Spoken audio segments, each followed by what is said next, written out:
See so-called wanderers of all shapes and sizes passing by Earth all the time. But now they say they've discovered the largest comet they have ever seen, and it will reach the orbit of Saturn in 2031. Dubbed Bernard Donnelly Bernstein after the two astronomers who discovered it.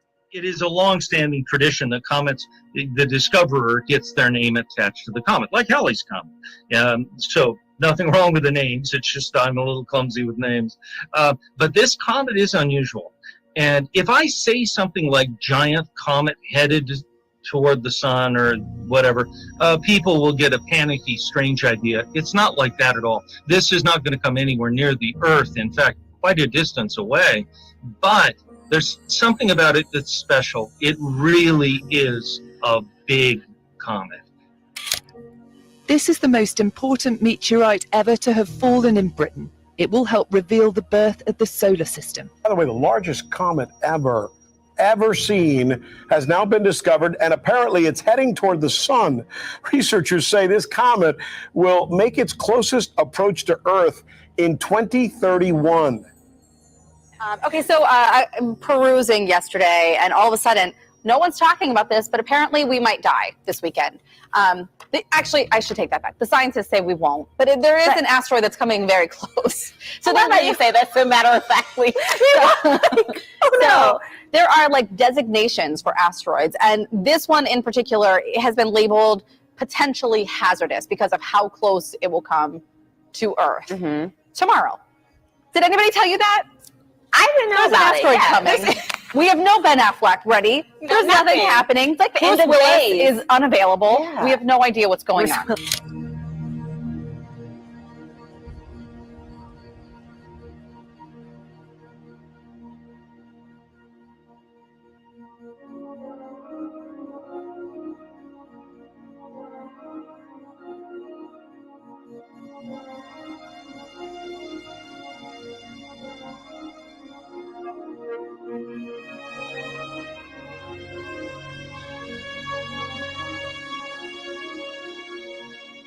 Part of a family driveway on which a meteorite landed in February has been removed and will go on display at the Natural History Museum. The meteorite, which is already on display at the museum, crash-landed in Gloucestershire in February. Scientists will carry out research on both the meteorite and the driveway. In the depths of the winter lockdown, something bright came to Earth. A blazing fireball from back in deep time landed on a driveway in the Cotswolds. It was a space rock. Yeah. So will you keep your eyes to the sky, Steph? Always, always. And we'll always have an interest in it because we've been inspired by the scientists we've met. So we always want to keep going. Waiting for that next fireball. Yeah. This is the most important meteorite ever to have fallen in Britain.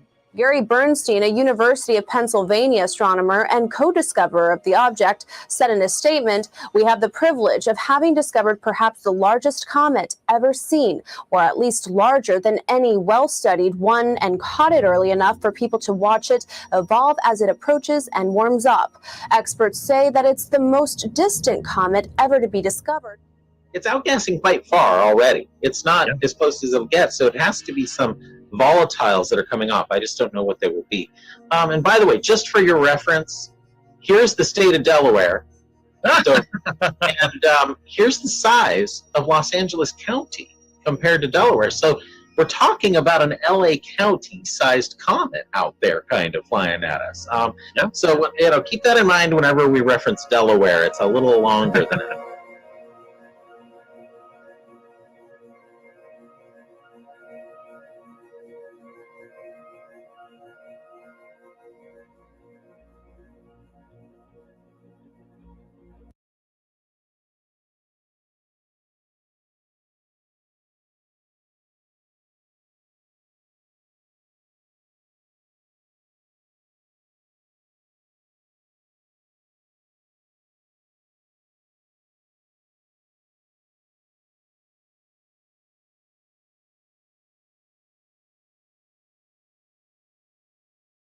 Controversial footage showing a strange anomaly in Antarctica has recently been uploaded on Instagram by a group called UFO Scandinavia.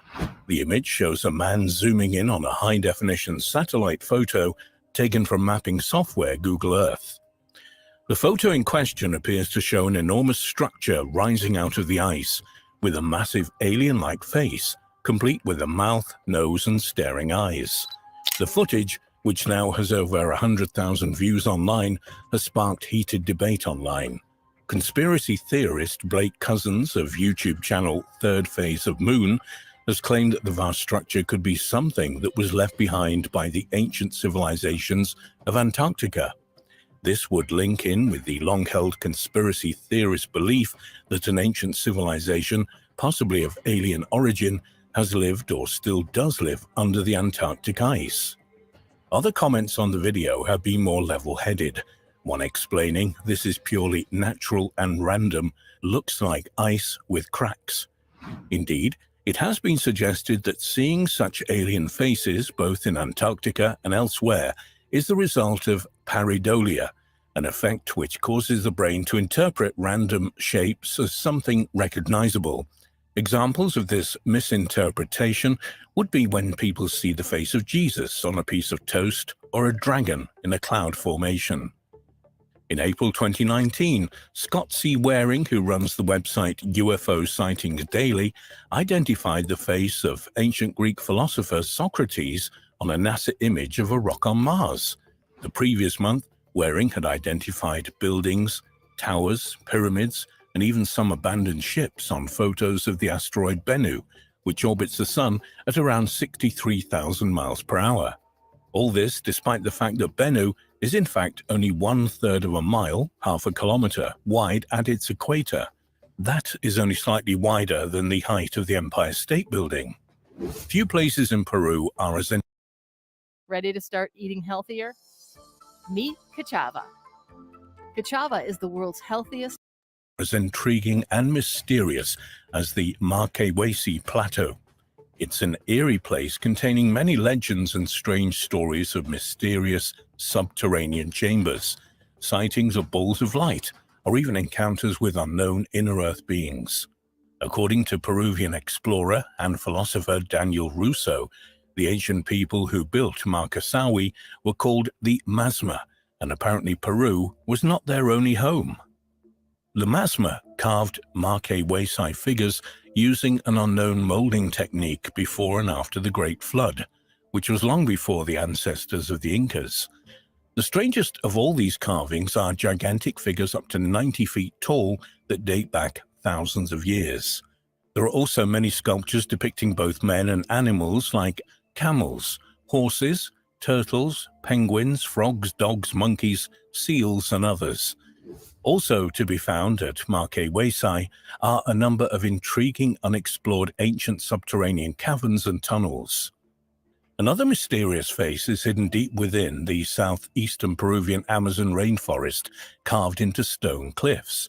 Known as the face of the Amakarii, this mysterious ancient sculpture is said to have existed since the beginning of time. However, despite the fact that the face is well known from ancient myths, legends, and even expeditions which have managed to find it, its location is difficult to find these days and even harder to access. In 2015, UK filmmaker Paul Redman visited the stone sculpture together with a group of Harakbit tribesmen. The very existence of the carved face has been the stuff of legend, passed down for generations among Harakbit families, but few among their people had ever seen it. The remarkable Lady of Mali is a giant ancient rock sculpture located in Guinea, West Africa. The lady overlooks an almost inaccessible summit of Mount Lure, 1,500 meters up, and its full shape is clearly visible for miles around. The Lady of Mali appears to be a giant effigy of a female figure 150 meters high, with the head like a crown carved into a huge granite wall of rock, which in ancient times may have been the rocky shore of a lake or a sea, and been facing out towards the Atlantic Ocean. A mysterious giant face of unknown origins has been discovered carved on a remote island in Canada. Was it created and left as a message by one of the ancestors of the Sisha'ata tribe, or is it a natural formation? The face is almost 2 meters tall and was discovered by Hank Gus, a beachkeeper from the Sisha'ata First Nation tribe that owns the land. The face was first spotted in 2008, and Hank Gus has been searching for it ever since. Now he has finally found it. Hank said that he is not sure whether the curious face is an optical illusion created by Mother Nature or a message from his ancestors. According to local myth, a representation of the messenger of Viracocha, a creator of civilization named Huiracochan or Juniper, is shown in the small village of Ollantaytambo, southern Peru. The face can be seen in the profile in the cliffs below Pinculuna Mountain, above the fortress at Ollantaytambo in the sacred valley of Incas, and is said to be that of the creator Huiracocha. Also, the majority of the tour guides who escort visitors through the sprawling temple fortress would have you believe. But this has not always been so. If you look through the collected works of the multitude of explorers, historians and archaeologists who have described Ollantaytambo in detail going back 167 years, there is no mention of the name. Before the 1990s, you'd be hard-pressed to find any mention of Huiracocha or any of the alternative names and spellings for the creator deity looming from the mountainside over this historic Inca settlement and ceremonial site. Not Juniper, not Viracocha, nor ceremonial site. The book used by guides to the site as a reference is The Sacred Valley of the Incas, Myths and Symbols by Fernando and Edgar Elorrieta in 1995. This book attempts to bring together Andean mythology and solar alignment and is full of illustrations to make the case for mystic images and hidden iconography contained in the megalithic architecture and surrounding landscapes of Inca and pre-Inca sites. In the book, the Elorrieta brothers identify, among other things, a lizard, 2 pumas, one upright, one crouching, and a cosmic bird at Machu Picchu, a flying condor at Pisac, and at Ollantaytambo, a condor, a sacred tree, 2 llamas, a corn cob, and most impressively of all, Huiracocha. However, in another book about the site called Exploring Cusco by Peter Frost in 1999, the author notes that it has become fashionable, almost dominant, to interpret the mysterious rock formation at Ollantaytambo as representing Huiracocha. Frost goes on to write, while Elorrieta's book offers some interesting observations concerning solar alignments and man-made features, the grand overarching symbolic scheme proposed here seems fanciful to this author. In the chronicles of the Augustan friar Antonio de la Calancha, 1584 to 1684, there is a passage that says that the first survivor of the deluge was Huiracocha, or the Juniper of the Titicaca Highlands, and those of the provinces of Cusco recognized him as his father and his god, and that he appeared in Tambo, a town next to Cusco, and that he went out through a window and became a stone to which they made great veneration. Later on in the work, Calancha says that the tradition of the people of Cusco and Tambo reported that Manco Capac, the mythical son of the sun god Inti and the progenitor of the Inca dynasty, had founded the first town in Tambo. Is it not more likely, then, that the mysterious image of the human head on the slope of Pincu-Iluna is none other than the Inca creator god, Manco Capac? One can only wonder why ancient cultures carved such faces in the first place. Was it to honor their ancestors or their gods, perhaps? Whatever their reason, sites such as this drive us on and inspire us to want to know more about history, ancient culture, and the reason why such monuments exist in the first place.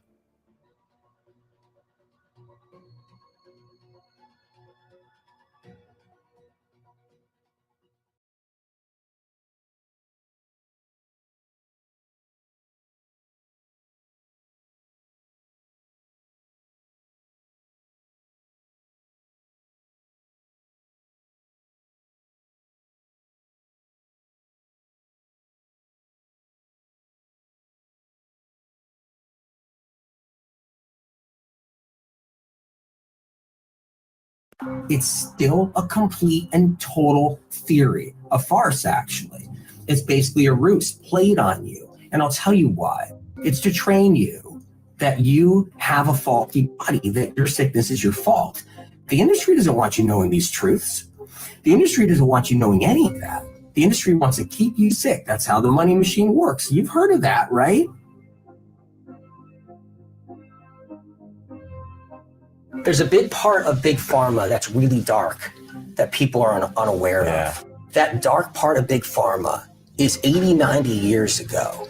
They raised these viruses in labs using eggs as the virus's food. That's how it's done. But in the end, you will get symptoms. Everybody does. No one's going to escape that unless they really know what to do for themselves. The medical industry is involved with why eggs are bad, not because they're out there talking about eggs being bad, but what happened is they were using eggs back years and years ago to raise bugs. So bugs are why we're sick. In order for pathogens to stay alive, they need food, and everybody has pathogens in their body. Everybody has pathogens in their system. That's how it works. So you can get your best medical information out there, alternative medicine, or your best healer or your best advisor in medical health, and they won't tell you which bugs or bugs that are responsible for this, responsible for all your illnesses, and how eggs feed these bugs. So this is critical information. It's really important. If you've been diagnosed with an autoimmune condition of any kind and your doctor finally said, hey, it's autoimmune, or you went online and looked and it's autoimmune, whatever that is, what that means, without anybody telling you, is that you have a condition where you have a pathogen inside the body causing problems, creating neurotoxins, creating dermatoxins. Like if it's eczema or psoriasis, that's a pathogen creating a toxin. Look, let me show you why the easiest way to make your first $10,000 a month online is not becoming a coach, consultant, starting.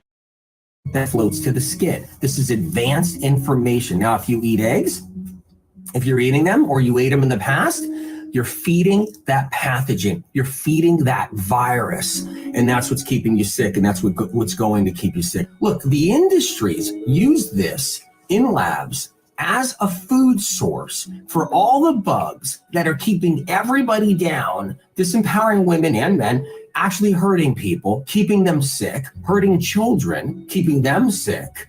That's what they did. They did that without your permission. No town hall meeting, no vote, no anything. This was done without your decisions involved. So eggs were actually ruined because of this, okay? And before all of this, yeah, eggs were probably fine food to eat. Why not?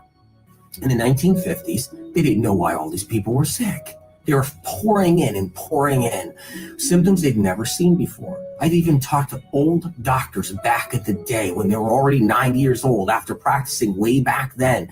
And I've talked to them and they've told me how it all worked and what was happening. And the autoimmune theory was just a way to confuse people, to protect science and research. Because see, science and research has to protect itself. And it uses you and womankind to do so. Not in all fields. I'm talking about chronic illness. So just know this, not in all fields. Think about technology back in the 1950s, late 1940s, right? Think about technology. Think about the phones. Go watch an old movie. I know I say this a lot. Watch an old movie and look at technology back in 1950, all right? You'll be in shock because we're so used to tech now, we're so used to life now, we're so used to what's happening now, okay? When you realize technology was where it was at, then you have to realize medicine was where technology was at back then too. It was in the dark ages, okay? That was the dark ages of medicine. That was where theories were born. Just like now, theories are here now. We're still, in the dark ages in many ways because, hey, they still don't even know what causes chronic illness and autoimmune. But think about as far as back in the late 1940s, early 1950s. Well, that's when the autoimmune theory was birthed. That's when it was born. Okay, so if you're someone who's young right now, if you're someone that's already been to a couple doctors, you got a little bit of eczema and you're realizing it's autoimmune, or you got some swelling on the body, or you got something you're getting a diagnosis of lupus, or you just got symptoms that are actually being classified as autoimmune, or you're dealing with a little fibromyalgia or chronic fatigue syndrome, or whatever it is, that's all in the autoimmune family, or Lyme disease now pushed to autoimmune. I'm going to go into that in more detail. Whatever you're dealing with, okay? Autoimmune is a theory still. The word is a theory. The concept is a theory. Your sickness is real. Your symptoms are real. They are very real, way more real than the industry lets you feel or know, because that's how it is. By saying it's autoimmune, they're saying your body's attacking itself. They're saying your body's destroying itself. So that's what they're doing. So think about that for a minute. Here you are, you go to a doctor. It's not the doctor's fault. Doctors work for the industry. It's not, doctors are amazing. It's not about the doctor, but you go to the doctor and the doctor's gonna be like, yeah, you have an autoimmune condition. That's what you have. So now you're making your protein shakes. Now you're making your smoothies. Now you're having your hard-boiled eggs on salads. Now you're doing all this because you're trying to eat healthy. You go to a good functional medicine doctor. They're like, get off of gluten, get off of this, get off of that. But they still think you have an autoimmune condition. They're still following that 1950s theory where your body's attacking itself.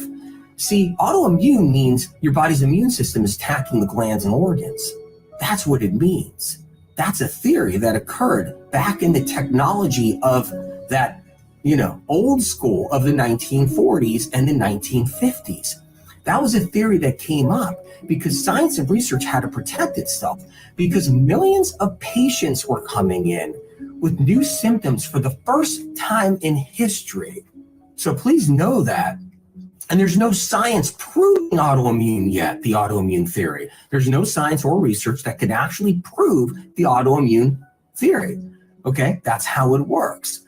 You can look all you want. They'll still say your body's attacking itself, and they'll talk about an autoantibody, but they can never find that autoantibody causing harm. It's not possible. It's still a complete and total theory. A farce, actually. It's basically a ruse played on you. And I'll tell you why. It's to train you that you have a faulty body, that your sickness is your fault. It's not a pathogen. It's not the Epstein-Barr virus. It's not this. It's not that. The industry doesn't want you knowing these truths. The industry doesn't want you knowing any of that. The industry wants to keep you sick. That's how the money machine works. You've heard of that, right?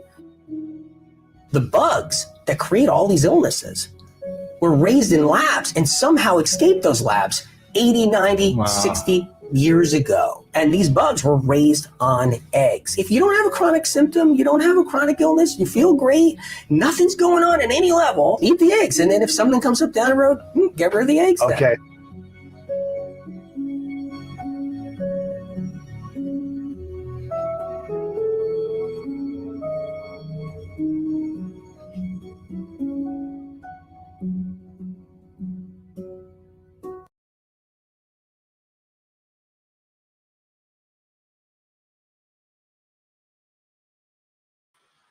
Hallelujah, hallelujah. Can I be heard? Can I be heard? Give me a 7 in the chat if I can be heard. All praise and glory and honor to the Most High, forever live His anointed beloved Son. Hearts and minds of the faithful elect. Yeah. More proof that the majority of your illnesses, including the theory of being autoimmune, is foodborne. Foodborne, huh? I see y'all got 7s in the chat. That's what I'm talking about. Let me go ahead and post that link. Everybody running their mouth. Hey, look. One thing you can't come against is results and facts. You can run your mouth all you want about what you think is right and what you do, whatever. All right? What we just heard. Autoimmune is a theory concocted in the 1940s and 1950s. The very bugs that cause every virus are raised on eggs in labs. And somehow, mysteriously, these bugs made their way into society. And now you got what we call viruses, plagues, pandemics. All right? Foodborne, though, huh? That's the crazy part. All right, so I just put that in the chat right there. So all praise the Lord. Now, good to see y'all in the building. Bless up. All praise to the Ancient of Days, the Heavenly Father. Forever live His anointed beloved Son in the hearts and minds of the faithful elect. Honor, humility.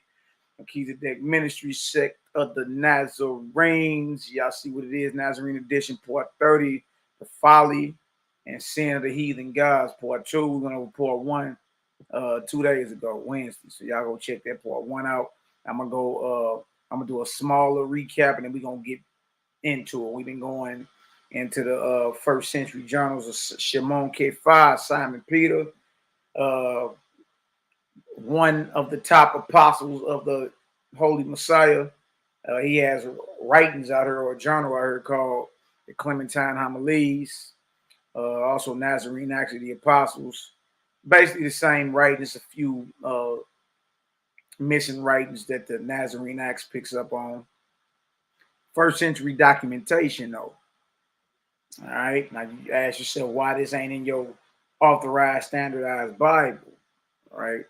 All right. So what we going into is how the Clementine Homilies is curriculum. All right. Regardless of the scribes, regardless of the priests, regardless of the Pharisees, the Sadducees, regardless of whoever was against Messiah, he still left a blueprint on how to properly defend his teachings. So anyone claiming they following Mashiach must know how to defend his teachings. All right. Other than that, you hurt yourself out there. So we're gonna go on to homily. We was in homilies 4 on Wednesday. We're going into the end of the homilies 4 into the homily 5. We're gonna get through with that. All right. And this is very, very important. You need to know how to defend the Messiah's teachings. All right. The Messiah did not teach like everybody else. If he did, they wouldn't have killed him. Teachings were totally different. And he even told the men that were the religious authority of his day that their father was Satan. Now you got to ask yourself, like, hold on, what do you mean? They got the same law, they got the same Torah, they got the same prophets, they got the same feast days, they got the same temples, they got the same sacrifices, and having the same. So you mean to tell me having the same customs and culture, that somebody could be serving the Almighty and somebody can be serving Satan, even with the same information? Yeah, and if it was possible then, y'all, it's definitely possible now. It's definitely possible now. All right, so we got to be careful on how we speak about the Most High. All right, there are people out there that believe the Most High creates evil and does evil. And to be fair, they read it in the Bible. You understand? But you're charging the Almighty for creating evil and doing evil. So in essence, when somebody attempts to mimic the evil attributes of who you call God, you understand, then you could blame God for acting like that, because after all, your God does it, right? Why do you think ancient Rome and ancient Greece were known for their lewdness and their nudeness? Known for their debauchery, known for their treachery. Think about it. They were mimicking their gods, because in the stories of all their gods, there are stories of, and these are their so-called gods they revere. There are stories of adultery, all types of fornication, incest, bestiality, homosexuality, murder. I mean, everything, you name it. Child sacrifice, child killing. You understand? Dishonoring parents. Like everything that the Most High is against, the gods of the other nations have in their stories. It's like it's in there. All right? And not just the so quote unquote melanin deficient nations, not just the so-called quote unquote white nations, right? When you're dealing with ancient Kemet, they're gods. Go read about what what's his name? Horus' uncle. His uncle Set did to him and violated him. Go read about the sexual perversion, eating seed off lettuce. All right, so again, we dare not ascribe wickedness to the creator of heaven and earth.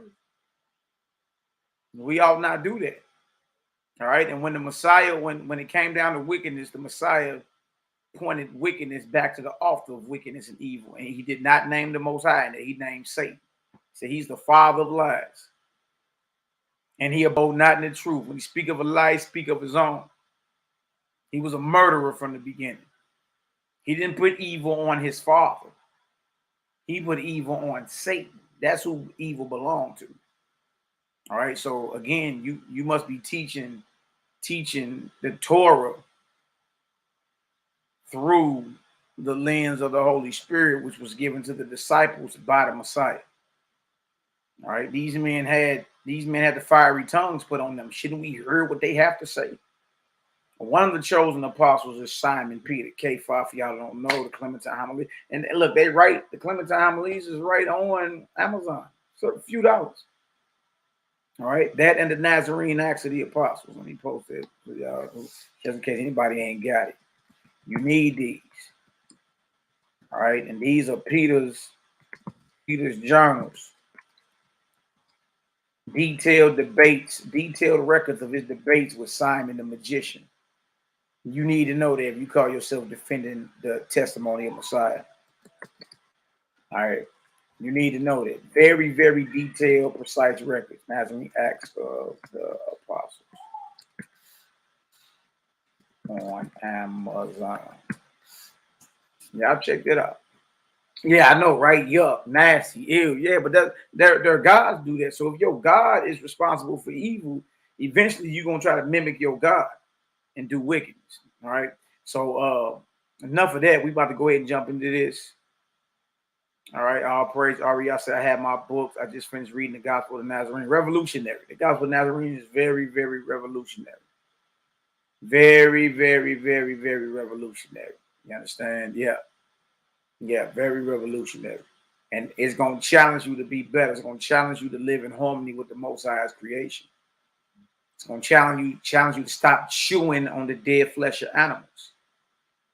It's going to challenge you. I'm talking about challenge you to walk as a divine son or daughter of the Most High. All right? And it's just what it is. You understand? The level up, we read where in the last days, knowledge is going to be increased. Knowledge is increasing. Knowledge is definitely increasing in these last days. Right? And you either with it or you not. If you're not, we can't get mad at you. I know I'm not. I ain't mad at you at all. Right? Because I can't pump nobody or force nobody to see what I see.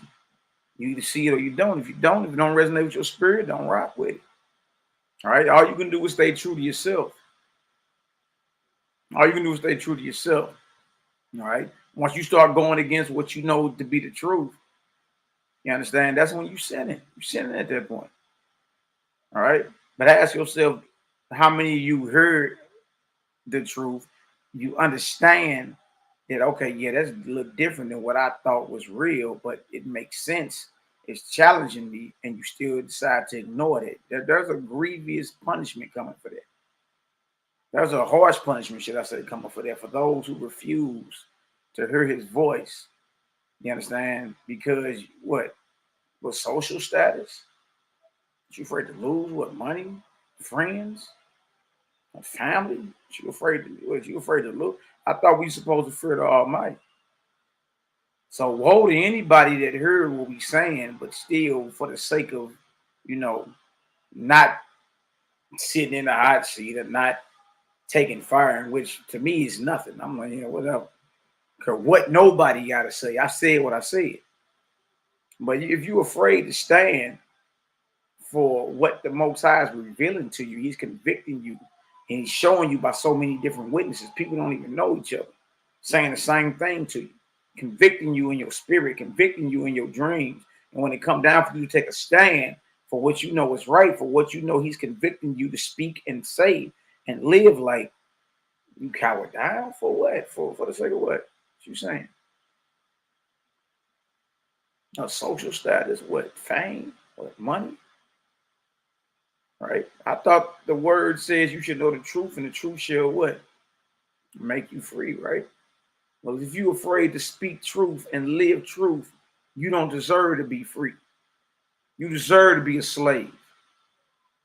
Over here enslaved to what men think and other men's thoughts, and enslaved to your camps and your congregations and your decrepit breakdowns and your elders and all that, because you've been given so much, a certain amount of rank within your organization and all that. Messiah taught against. the established religious authority. And at times he even spoke directly against and gave a different judgment than what they had written down in their Torah. You heard it's been said this, but I say this. Yeah, he's given a different judgment than what the people received as the truth at the hands of the so-called religious leaders. All right. So my question is, will you stand? Will you stand when the Almighty speak to you and convict you to speak and say and live a certain way, even though you understand it's not the most popular thing to do, even though it's contrary to what everybody received that's the truth that's written down. The Messiah did it. His understanding of what was written down was totally different than what they received as the truth in that day. I mean, at times he's given a totally different judgment than what's written down. Yeah, Moses said that, but I say this. And in the beginning, it wasn't so. You see? All right, Abraham heard the Most High's voice. He didn't read nothing, wasn't nothing written down. He heard his voice, had to make a move. Noah, he didn't read nothing, wasn't nothing written down. What did he do? Heard his voice, make a move. Messiah heard his voice, made a move. Peter, who do men say I am? Some say this, some say that. Who you say I am? Are you Mashiach, son of the living God? Blessed are you, Simon Bar-Jonah, for flesh and blood has not revealed this to you, but my Father which is in heaven. Meaning Peter didn't have to read nothing. It was a spiritual discernment, a spiritual conviction. Heard his voice, made a move. My sheep hear my who? Yeah, voice. Will you hear his voice? Will you hear his voice? All right? And when you hear his voice, when he convicts you to stop eating this and live like this and stop doing this and do this, that's what we got to get back to listening to his voice. Because majority of the time, like somebody may ask you, hey, what you think about this? Do y'all realize when people ask you that, they already had their answer? They just want to know if you're going to second witness their lust. That's it. They already be having their answer for what it is, because the Spirit of the Most High convicts those that claim they follow him. You already be knowing what you need to do. The totality of the new covenant is that no man should teach you. You know what I mean? And no man should teach you. That's the truth. Like, you don't need me to get on here and teach you about not stealing, not killing, about not committing adultery, not bearing false witness. Remember the Shabbat day. Who need to teach you that? Who need to teach you that when you see somebody that's down and out and you just went by the store to buy some food and you pull up at the stoplight and there's somebody on the side saying we'll work for food or need some food? Who need to teach you to listen to the voice of the Most High to say, go up in that bag and get them what you just bought? When you just bought some bowls and some wraps and all, they give one of them wraps. Man, hungry. Who need to teach you to listen to the voice of the Almighty is what I'm asking. Nobody. We just got wise at rejecting his voice. Not listening, acting like we don't hear it. Don't nobody teach you nothing. You know. Every sodomite I done talked to in my life. Every last one. I ask them, you know this wrong, don't you? No, they look at me and look around and make sure ain't nobody looking. I said, yeah, I know it's wrong. I know you know it's wrong. Nobody had to tell you it's wrong. You knew it was wrong from the moment you start entertaining that wickedness. Yeah, I know it's wrong, bro. I know it's wrong. Yeah, I know. Don't nobody need to teach none of you brothers and sisters at all. You know what you need to be doing. Stop being stubborn and bullheaded and listen to the voice of the Almighty. Because when he speaks to you, he may not speak to the next brother or sister. You know what you're supposed to be doing. That's what we've been teaching on It's China. Get back to it. Yeah, we all get together. We're not looking for students. Brothers and sisters, we can get together and glean off one another. You understand? Because how the Most High deal with you, don't deal with me. So you can always glean and take jewels and wisdom from a conversation, and then take that and apply that to your life to manifest righteous change within your life. Heal these families, man. Now you build the Israelite nation, all the families broke, destroyed, broke. Come on, you building something. What are you building? How? All the families in Israel broke. And I ain't talking about money. I'm just talking about broken emotionally, physically, mentally. Families are broken. What nation you build? A nation is a whole bunch of families. What nations you build? All right. So come up out of the cult mindset. Come up out of the madness. Come up out of the bondage. You've been freed. The Son of the Most High shall make you free. You shall be free indeed. Well, claim your freedom. But in order to claim your freedom, y'all, you got to be about truth. All right. And a lot of things the Most High deal with you, you ain't going to find written verbatim. You're going to find it written verbatim. You see? Because men are used at the loophole out of what they know they're supposed to be doing. You know, it don't say thou shalt not drinketh bleach, Ak. Well, I can drink bleach. That's a dangerous mindset. Because you all know that's wrong for you. It's harmful for you. It'll kill you. You understand? So look, love y'all indeed and truth, right? So let's get into some of this. We're going to go on to page 99 of the homilies, Clementine homilies. Let me share my screen real quick. And let's read through some of this, and then we're going to read into homily 5. We're going over the folly and the sin of the heathen gods. All right. Straight up. And the gods of the nations, whether it was Rome, whether it was Greece, whether it was Egypt, Kemet, whether it was Babylonian, like read them stories of them gods, you'll see, you be like, whoa. All right. So the men who pay reference, and women who pay reference to these so-called gods, they know we done read the stories. All them stories. Did you read that? About seeded lettuce? About Horace's uncle Set and what he did to his rectum? Oh, brother, those are allegories. Oh, okay. Okay. All right. So look, man, we better than that. Yeah, man. Like, you know what's real, you know what's true. Stay solid and true to yourself. All right. And whatever you're going through in life, glean from it. Take this. Everything is a lesson. Everything is a lesson. You should be able to take something from what you're reading, Bible, you understand, homilies, whatever. Whatever you read, you should be able to take it and apply the righteous principles to your life to affect righteous change. If you can't do that, you just reading something. That's all you doing. Memorizing a whole bunch of something, but you can't affect, you can't manifest. You ain't manifesting, y'all. What are we doing then? Ain't the truth, it's the streets. Just no more Bible than the average cat. When it's the streets, look at the fruit and look at the actions. Look at what is it. Well, look at what it is. All right, well, let's get into it. Love y'all indeed in truth, peace, love, light, healing, and balance. Israel's missing the balance. Balance to the nation, man. Balance to the hopeful elect. All right. Shalom to all the Nazarenes and the saints. Hey, shalom to all the haters. Shout out to all the haters, jaw jackers, and naysayers. We love y'all too. Peace, love, light, healing, and balance.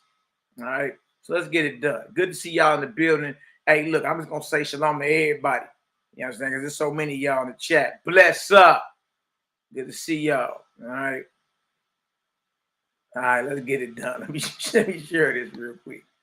All right. Sometimes I get it going. All right. Let's get into this real quick. All right. Let's get into this. All right. We're going to go into the homilies. Again, the homilies is Peter's journals. All right. This is part 2 of the folly and the sin of the heathen gods. All right. This is part 2. We did part 1 on Wednesday. Y'all go back and check that out. We're going over to page 99. All right. And this is Clement himself. Now, for y'all, Clement was actually a natural Gentile, all right, who had to go through the Nazarene initiation. He was initiated by Simon Peter, the Messiah's disciple. All right, Clement wasn't just a regular Roman; he actually was related to the royal family. All right, so if anybody had any knowledge of how the gods of Greece and Rome acted and maneuvered, it would be him. All right, so for the fact that he forsook all that, I mean, riches, prestige, eminence, all right, getting pampered with the finest silks from the Far East, you know, having the most expensive whores throw grapes down his throats, you understand? Silken garments, and for him to forsake all that and say, the hell with these gods, and, you know, even my family that raised me on that madness. And say, you know what, I'm going to follow this poor preacher, this poor righteous preacher named Peter. You know what I mean? This black Jew, this Hebrew, this barbarian, the Romans would call us, named Peter, who walked with this man who was crucified in Palestine not that many years ago. To forsake all that, you understand, and follow, then, you know, that's a great sacrifice. But that also means he really believed, because he gained nothing materially or worldly by doing this. You understand? He gained nothing by doing this. All right. When I say nothing, I mean on a material level. All right. Yeah, that's right. Philippians 4:3. Clement was mentioned by Paul. Absolutely. Absolutely. Proving he was around, huh? All right. So we right here on page 99 of the Clementine Homilies, Nazarene Acts of the Apostles. Clementine Homilies. All right, and homily 4, we in chapter 23. Title is, Whither Shall I Go from Your Presence? When I had thus spoken, this is Clement speaking. When I had thus spoken, Apion broke in upon my discourse. What, said he? Do not the laws of the Greeks also forbid wickedness and punish adulterers? And then said I, then the gods of the Greeks who acted contrary to the laws deserve punishment. And it comes right back. Say, well, look, if we got laws that forbid wickedness and punish adulterers, then the very gods y'all worship need to be punished in. You see, like, wasn't playing games with it. And Apion, if you look in the back of Josephus, and y'all got the complete works of Flavius Josephus, Yehuda ben Matthias, the Hebrew Israelite historian. All right, his works are still studied in all the theological seminary schools. They know about Flavius Josephus, man. He was, you know. But anyway, regardless of what he was, or if he was a sellout or not, in the back of his complete works, he has a discourse against Apion. This is the same Apion. All right. Clement was banging with him a little taste, because Clement was very well acquainted with him. So that makes sense, though. And y'all dealing with this Nazarene way of life, this Nazarene faith, is not hard. It's real basic. It's not hard to debunk any naysayer. All right. Because Clement is letting Apion know, like, look, your gods are wicked according to your own stories. Apion doubled back, but we got laws that punish wickedness, forbid wickedness, and punish adulterers. How does Clement respond? Then the gods of the Greeks who acted contrary to the laws deserve punishment. All right. The Greeks and the Romans serve the same gods, just under different names. All right. That makes sense. Y'all remember that. All right. Especially you coming against a Kemetic, cat, a Babylonian, Egyptian, Greek, whoever. All right. And you read their stories and you're like, hey, what up, Jack? What's wrong with you? Your gods that you paid reference to are like they're lewd and new. All right. They gonna come and say, well, hold on, the laws of ancient Kemet and Hotep and all that says this. Right? Your response should be, then those gods who acted contrary to the laws deserve punishment, right?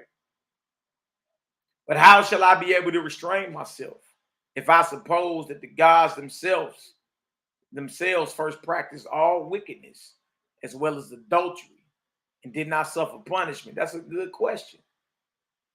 Your gods deserve punishment based off the laws that man has enacted. But then Clement said, well, how could anybody restrain themselves? If I suppose that the gods themselves first practiced all wickedness and did not suffer punishment. If you reference these very gods who are the originators of this wickedness, and they never received punishment for that wickedness, how would you restrain yourself from committing wickedness? The very ones you reference do it. Very ones you reference do it. It's almost like you growing up and you see somebody you look up to, you know, doing what's evil. Eventually, guess what? You're going to do it because you see someone that you look up to doing it. All right? It's an endless cycle. All right? So he says, and did not suffer punishment, whereas they ought to rather to have suffered as not being slaves to lust.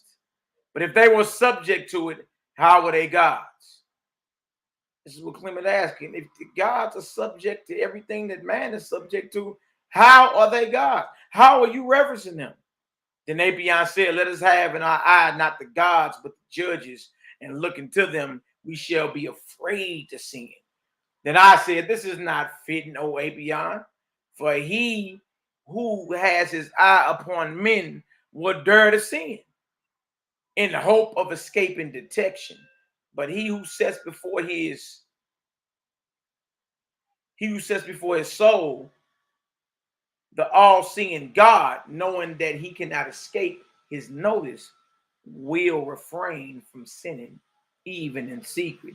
Apion like, well, don't worry about the gods. Well, the judge is the one that punished me. And he like, look, dealing with men, there's always a technicality.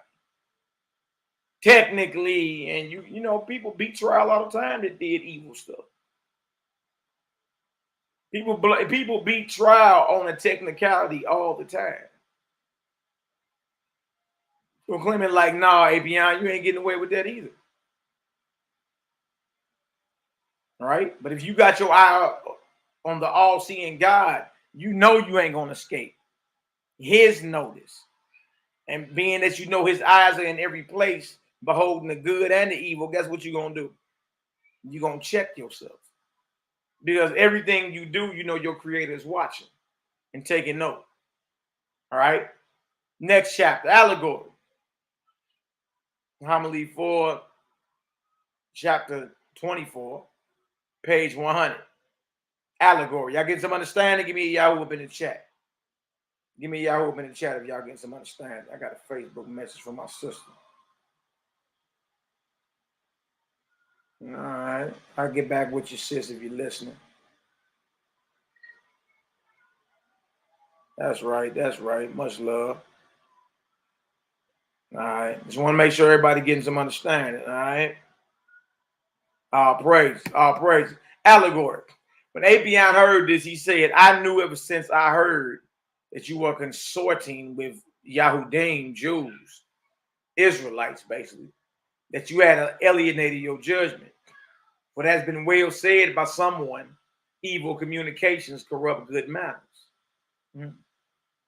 Then said I, therefore good communications correct evil manners. See? When I was saying that this Nazarene understanding is real basic, you can overthrow the mind of a naysayer with common sense. If evil speech or evil communication corrupt good manners, then good communications correct evil manners. Make sense? It should make sense. And Apion said, today I'm fully satisfied to have learned your position. Therefore, I permitted you to speak first. But tomorrow in this place, if it is agreeable to you, I will show in the presence of these friends when they meet that our gods are neither adulterers, nor murderers, nor corrupters of children, nor guilty of incest with sisters or daughters, but the ancients. Look at this. This is his excuse. And this is going to be everybody's excuse that references these other gods of these other nations. When they notice you've read their stories, because all the stories are wicked. When it comes to morality, it's wicked. It's very wicked. All right. A lot of the stories of those guys are sexually immoral. And we dare not think that same evil about our creator, our maker. All right. I don't care where it's written at. All right. But the ancients, wishing that only lovers of learning should know the mysteries, veiled them or covered them with those fables which you have spoken. He's saying that, the ancients, the people who actually wrote the stories about the gods, covered the true meaning of it. Trip off that, y'all.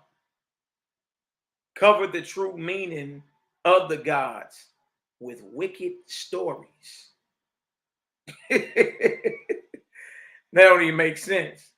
For they speak physiologically of boiling substance under the name of Zen, and of time under that of Chronos, and of the ever-flowing nature of water under that of Rhea. However, as I have promised, I shall tomorrow exhibit the truth of things, explaining them one by one to you. When you come together in the morning, in reply to this, I said, tomorrow as you have promised, so do. But now here's something in opposition to what you are going to say. Chapter 25. This is cold right here. All right, this is cold. Now, this is Clement responding. Apion saying, oh, that's all allegory. Those who wrote the stories veiled those stories, to cover up the real meaning of the gods or the true nature of the gods.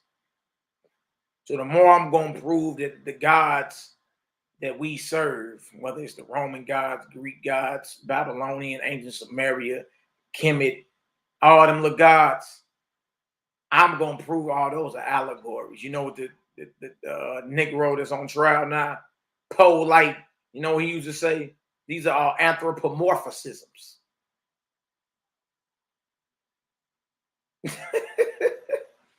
Anthropomorphisms. Allegories, huh? Wow. Seeded lettuce. Yeah, the God best. What about the poor Lahorus? Y'all got the nerve to claim that's Messiah. Poor Lahorus. What his Uncle Set did to him. These are all anthropomorphisms. Allegories.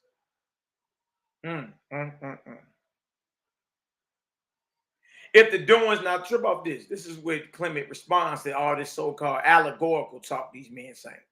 If the doings of the gods, being good, have been veiled or covered with evil fables, the wickedness of him who wove the veil is shown to have been great, because he concealed righteous things, noble things with evil narratives, evil stories, that no one imitate them.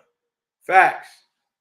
Anybody come to you and try to tell you that the gods, the stories that you're reading about their gods, all them just allegories. He say, well, look, if the doings of the gods being good have been covered with evil stories, the wickedness of him who wrote that story is great, because he covered up righteous things with evil stories that no one can imitate them. Nobody can imitate a righteous God if you're reading about evil attributes to that God. How would you imitate? And that should be every last one of our responses. Oh, the allegories, huh? Well, who covers righteousness? Who covers righteousness with evil stories? By doing that, no one could ever imitate the righteousness and strive to be like your gods. All right, if y'all understand that, give me an 8 up in the chat. Y'all know I ain't trying to lose nobody. You see how real simple it is to rebut that? It's real simple. It's real simple. Your response should be, well, why cover righteousness with wicked stories? By covering up righteousness with wicked stories, no one who reads the stories can imitate the righteousness of the God that they're reading about. That's simple. That makes sense. And whoever wrote that story is of a greater sin than the very gods we're reading about. Simple. But if they really did things impious or wickedly, they ought, on the contrary, to have veiled or covered them with good stories. Exactly. Don't you think, like, hold on. Like, all right, if you really want to cover something up, wouldn't you cover up wickedness? Who covers up righteousness? Who covers up what's right? I thought the thing was to cover up what you do that's evil. Cover your shame. But if they really did things wickedly, they ought, on the contrary, they have veiled them with good narratives, lest men regarding them as their superiors should set about sinning in like manner. As I spoke thus, those present were evidently beginning to be well disposed towards the words spoken by me. For they repeatedly and earnestly asked me to come on the following day, and departed. Right? Now we in homily 5. All right, now we in homily 5. Now look, you remember old boy, little Slick Willie said he was coming the next day, didn't he? Look at what the top of the page says. Apion does not appear. I bet he did. I bet he did. Y'all, a lot of people ain't about none of that. People that be talking. But when you call somebody to the mat and they don't show face, then that's just what it is, y'all. It's just talk. It's just talk. We called men to the mat. I called you outside. You snuck out back, went home and made a video. You wait till you got home and start running your mouth. You ain't meet me outside though to catch this fade. In the world, you're known as a coward. All right. Clement called Apion out. Apion agreed to meet him the next day. Look what happened. He don't even show face. Apion does not appear. Chapter 1, homily 5, page, I believe it's 101. All right. The next day, therefore, in Tyre, as we had agreed, I came to the quiet place, and there I found the rest with some others also. Then I saluted them. But as I did not see Apion, I asked the reason of his not being present. And someone said that he had been unwell ever since last evening. Uh-oh. Uh-oh. Really, out of spiritual warfare. You sick of. Then when I said that it was reasonable that we should immediately set out to visit him. So Clement like, all right, well, let's go check on him then. Almost all begged me first to discourse to them, and that then we could go see him. We could go to see him. Therefore, as all were of one opinion, I proceeded to say, look, Clement ready to go track him down. Let's go run down on him then. Let's go run down on him. No, stay here and speak. Oh, okay. Okay. All right. Clement's precious knowledge of Apion. Yesterday when I left this, friends, I confess that through much anxiety about the discussion that was to take place with Apion, I was not able to get any sleep. And while I was unable to sleep, I remembered a trick that I played upon him in Rome. It was this. From my boyhood, Clement was a lover of truth and a seeker of the things that are profitable for the soul, and spending my time in raising and refuting theories, but being unable to find anything perfect. Through distress of mind, I fell sick. Meaning Clement was searching for the truth so hardcore, he made himself sick. Couldn't focus, couldn't do anything. He wanted to know what was truth, absolute truth. And while I was confined to bed, Apion came to Rome, and being my father's friend, he lodged with me. And hearing that I was in bed, he came to me as being not unacquainted with medicine, and inquired the cause of my being in bed. But I, being aware that the man exceedingly hated the YHWH'S, the Israelites, as also that he had written many books against them, and that he had formed a friendship, a friendship with this Simon. Y'all, Simon is Simon Magus. We on page 102. With this Simon. Right on, son. Appreciate it. With this Simon, not through desire of learning, but because he knew that he was a Samaritan and a hater of the YHWH'S, and that he had come forth in opposition to the YHWH'S, Therefore, he had formed an alliance with him that he might learn something from him against the Israelites, against the Jews, against the Yahudim. You see this? Apion got cool with Peter's main enemy, Simon Magus. Magus meaning the magician, the sorcerer. He got cool with him because he knew he hate who I hate. So the enemy of my enemy is my friend. You understand? That theory or that type of knowledge goes way back, y'all. All right, so this was Clement's trick. Clement is telling them how he tricked Apion as a boy in his youth. So he's very acquainted with him. He knows him. All right. Now look at this. MALAKIMAC. Yeah, we ain't ducking that. Clement's trick. I had known this before concerning Apion. As soon as he asked me the cause of my sickness, answered faintly that I was suffering and distressed in my mind after the manner of young men. And to this he said, my son, speak freely as to a father. What is your soul's ailment? And when I again groaned faintly, as being ashamed to speak of love, by means of silence and down looking, I conveyed the impression of what I wished to imitate. But he, being persuaded that I was in love with a woman, said, there is nothing in life which does not admit of help. For indeed, I myself, when I was young, being in love with a most accomplished woman, not only thought it impossible to obtain her, but did not even hope ever to address her. And yet, having fallen in with a certain Egyptian who was exceedingly well versed in magic, look at this, and having become his friend, I disclosed to him my love, and not only did he assist me in all that I wished, but honoring me more bountifully, he hesitated not to teach me an incantation by means of which I obtained her. And as soon as I had obtained her, by means of his secret instruction, being persuaded by the liberality of my teacher, I was cured of love. Witchcraft.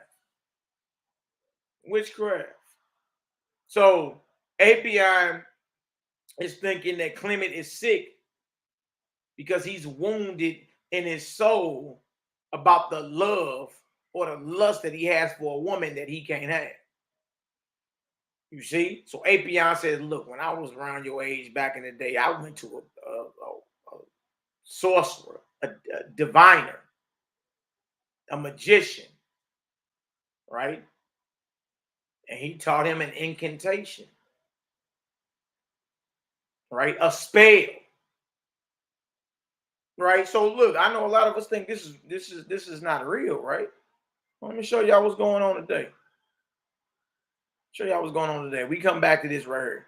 We in chapter 4, homily 5. Watch this. And this ain't even long.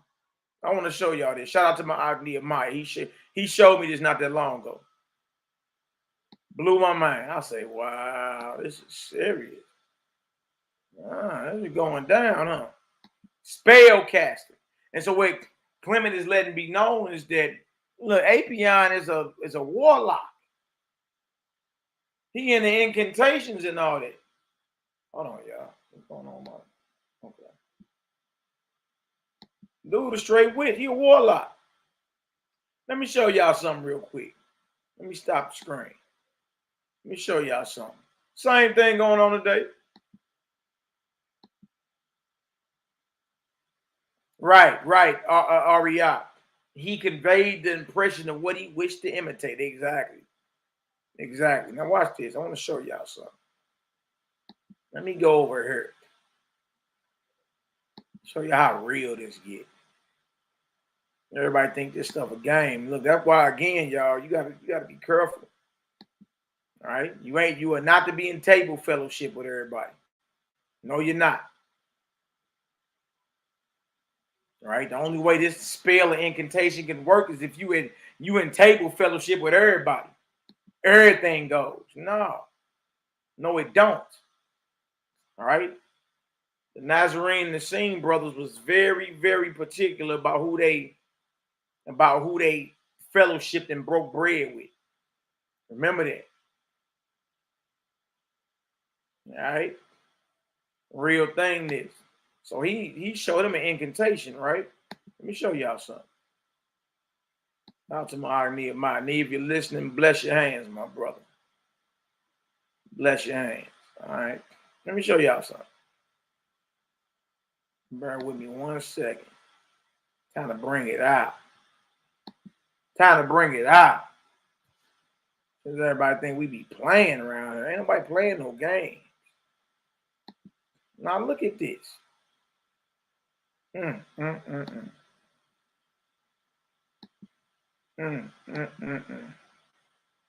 right, let me hit the share screen. Blot out.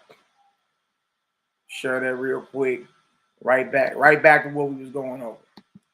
Share screen. Green. Y'all look at this. Some of y'all done seen this already. A lot of people that's not gonna want me to tell y'all.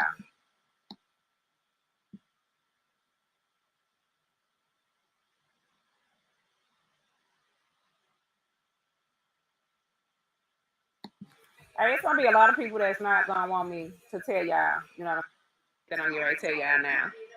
Man, you need to watch who you fucking with. I'm in a whole lot of witch, oracle, empress, black women coming into the craft type groups. It is hundreds. I have seen hundreds of pictures of you dudes.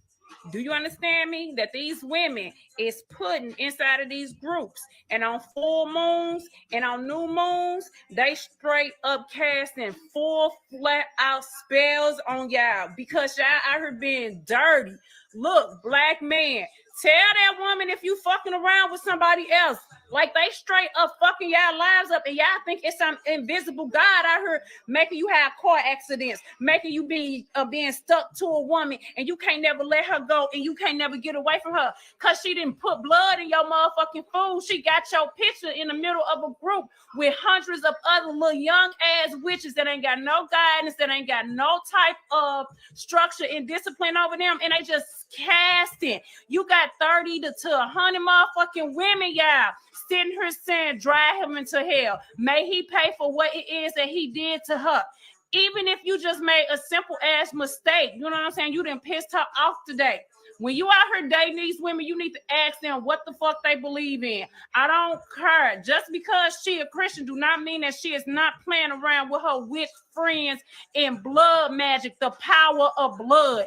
Do you understand? Black women don't believe that motherfucking Jesus Christ shit. We know what the fuck our blood do. We have always known. I'm telling you, black men, watch who you fucking with. Almost every black woman know that if she want a man to put blood in his motherfucking spaghetti, put that shit in his motherfucking tea, whatever, they out here doing it, and I'm watching them. Black men, y'all better watch y'all motherfucking selves and start getting y'all life right. Quit playing with these women out here. They sinking y'all. All y'all asses either locked up. Y'all in some fucked up shit out here. The future of the black man, these young black men, it's not fucking looking good. Like, y'all need to get into y'all wisdom, into y'all own motherfucking knowledge, and find out who you are, find out who your ancestors are. Y'all out here fighting against shit y'all don't even know y'all fighting against. Like, this shit powerful as hell. Watch yourselves. Watch who y'all date. Check your motherfucking food. Check your tea. Check your motherfucking toothbrush. Don't let no motherfucking body get no hair. Hey, y'all better protect yourself. That's as much as I can tell you without going into other shit. Fucking save yourself.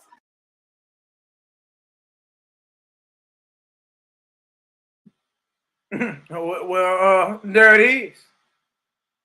Ooh-wee. There it is. Huh? Oh, I know. So, and that's in 2021. We reading about what was going on 2,000 years ago. All right, so let's get back to it. All right. Yeah, it's witches outside, witches and warlocks. All right. And we come against them every chance we get.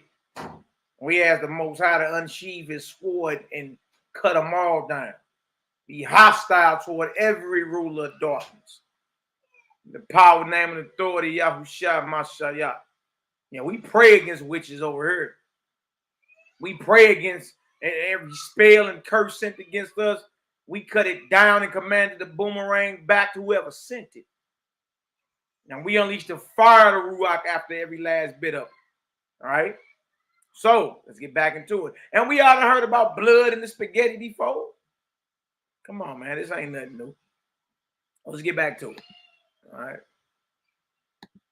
Let's get back to it. All right. But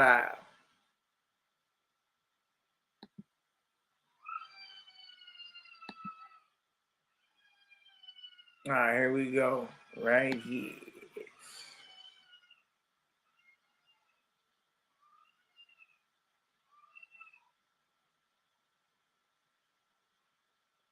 All right. We in chapter 4, homily 5. Apion's undertaking. All right. All right. Now look at this. It says, whence if you also suffer any such thing after the manner of men, use freedom with me, with all security.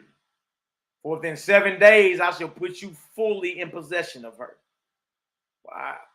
When I heard this, looking at the object I had in view, I said, pardon me that I do not altogether believe in the existence of magic. This is what Clement. See, Apion is assuming Clement is in love. His soul is wounded with the love or the lust of a woman that he can't have. And Apion say, look, give me a week, you'll have her. So now Clement, because remember, he's acting. He tricked him. So Clement says, pardon me that I do not altogether believe in the existence of magic. For I have already tried many who have made many promises and have deceived me. However, your undertaking influences me and leads me to hope. Now look at this. But when I think of the matter, I am afraid that the demons are sometimes not subject to the magicians with respect to the things that are commanded them. So what Clement is telling Apion, look, you playing with demons, boy. What that woman just say, this stuff powerful as who? Powerful as hell. So that's why, we're spiritual, but we're spirit under the Most High Spirit. And walking in his spirit, we got authority over the entire kingdom of darkness. And it's like that for any warlock or witch that come around us. Yeah. Yeah, you're not dealing with some Negroes that's going to walk on eggshells and needles. Now we going to come against you. We going to attack you.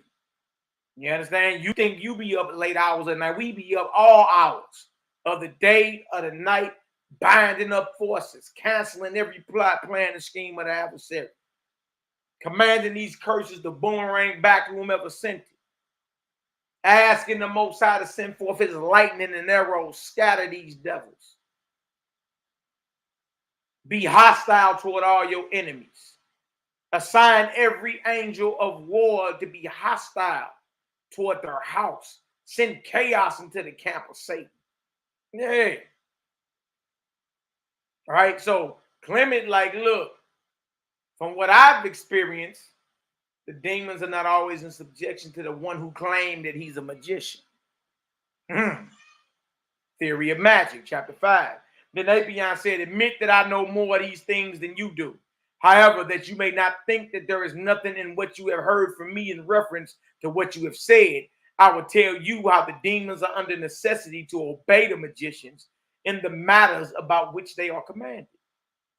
For as it is impossible for a soldier to contradict his general, and impossible for the generals themselves to disobey the king, for if anyone oppose those set over him, he is altogether deserving of punishment. So it is impossible for the demons not to serve the angels who are their generals. And when they are adjured by them, they yield trembling. Well, knowing that if they disobey, they shall be fully punished. But the angels also themselves being adjured by the magicians in the name of their ruler obeyed, lest being found guilty of disobedience, they be destroyed. For unless all things that are living and rational foresaw vengeance from the ruler, confusion would ensue, all revolting against one another. So Apion like, no, the demons that, you know, are around for those who claim they practice magician are in subjection to the magician. That's basically what he's saying, right? Chapter 6, homily 5. Clement responds, then said I, are those things correct then, which are spoken by poets and philosophers, that in Hades, or hell, the souls of the wicked are judged and punished for their attempts, such as those of Ixion and Tantalus and Tydeus and Sisyphus and the daughters of Danaus, and as many others as have been impious heard? And how if these things are not so, is it possible that magic can subsist? Y'all see what he's saying? Like, yeah, okay, well, if the so-called demons are in subjection to the magician, then who gets punished in what the Greeks call, or what the poets call, Hades? Who's being punished? Look at this. It says, are those things correct then, which are spoken by poets and philosophers? Because again, Apion's position is what? That the demons are in subjection to the magician. So he doubles right back. Clement doubles back and say what? So I guess what the poets and philosophers are speaking, the Greek and Roman poets and philosophers, I guess that's a lie too then. Are those things correct then, which are spoken by poets and philosophers, that in Hades the souls of the wicked are judged and punished for their attempts? Because if that is true, then that would mean that the magician does not have the authority over the demons. The demons have authority over the magician, because who gets punished in Hades? Look at this. That in Hades, the souls of the wicked are judged and punished for their attempts, such as those of Ixion and Tantalus, Tydeus and Sisyphus, and the daughters of Danaus, and as many others as have been wicked heard. And how if these things are not so, is it possible that magic can subsist? Then he, having told me that these things are so in Hades, I asked him, why are not we ourselves afraid of magic? If we are going to be punished in what the Greeks and Romans called Hades for dealing with this, shouldn't we be afraid of it? Why are not we ourselves afraid of magic, being persuaded of the punishment in Hades for adultery? Wow. For I do not admit that it is a righteous thing to compel to adultery a woman who is unwilling. Because again, that's what Apion was doing. He basically was teaching incantations to get a married woman. He said, you're having your possession in 7 days. He said, why are not we ourselves afraid of magic, being persuaded of the punishment in Hades for adultery? We should stay away from the magic. We should stay away from the spells and the incantations, because the spell and the incantations are sent out to seduce a woman that has a husband. And we're going to be punished for that. So he said, for I do not admit that it is a righteous thing to compel to adultery a woman who is unwilling. But if anyone will engage to persuade her, I am ready for that, besides confessing my thanks. Oh, wait. Hold on, y'all. It's still heating up. Still heating up. Homily 5, chapter 7.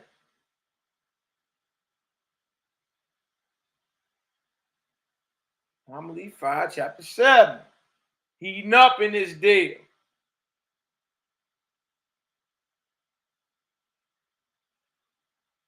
The urban Israelite says, there is witches in Israel today wearing fringes and wrapping their head in this witchery also. I ain't telling you what I heard. I'm telling you what I know 100%. Yeah, I know. I preaching to the choir. Absolutely. That's absolutely true. Witches and warlocks. All right. Now, Amma says true. I met a few at a camp my family and I went to. Wow. A distinction with a difference. Then Apion said, do you not think it is the same thing, whether you obtain her by magic or by deceiving her with words?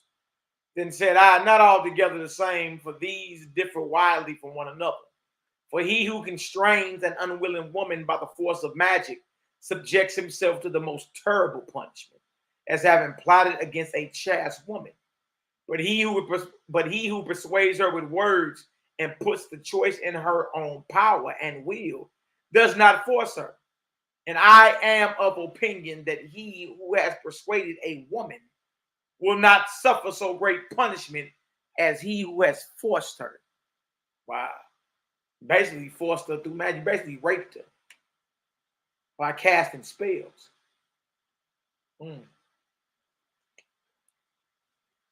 Therefore, if you can persuade her, I shall be thankful to you when I have obtained her. But otherwise, I had rather die. Listen to what Clement's saying. But otherwise, I had rather die than force her against her will. And that go out for you Negroes who claim it's lawful rape in the Bible as well. Right? Clemens, I'd rather die than force a woman against her will. I feel him. I feel him. Because you got to be sadistic. You got to be diabolically evil to even get off or even be turned on. You understand? By something like that. All right. Then Apion, chapter 8, homily 5. Flattery or magic. Then Apion, being really puzzled, said, what am I to say to you? For at one time, as one perturbed with love, you pray to obtain her.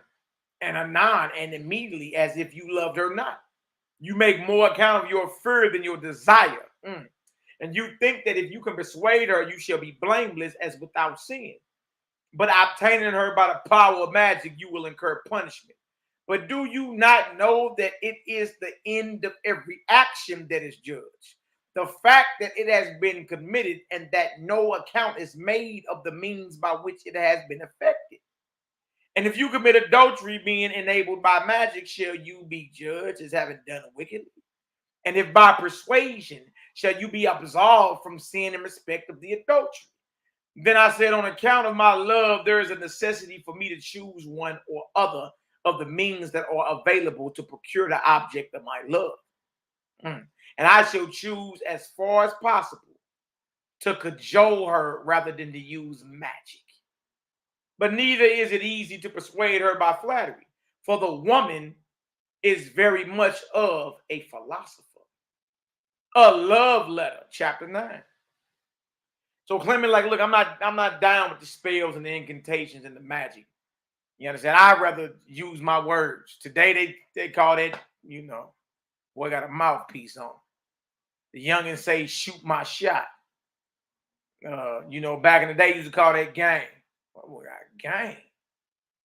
All right. Clement said he'd rather spit game than, you know, throw out some spells and some magic and some incantations. He said he'd rather die than do that. All right. Look at this. A love letter. Chapter 9.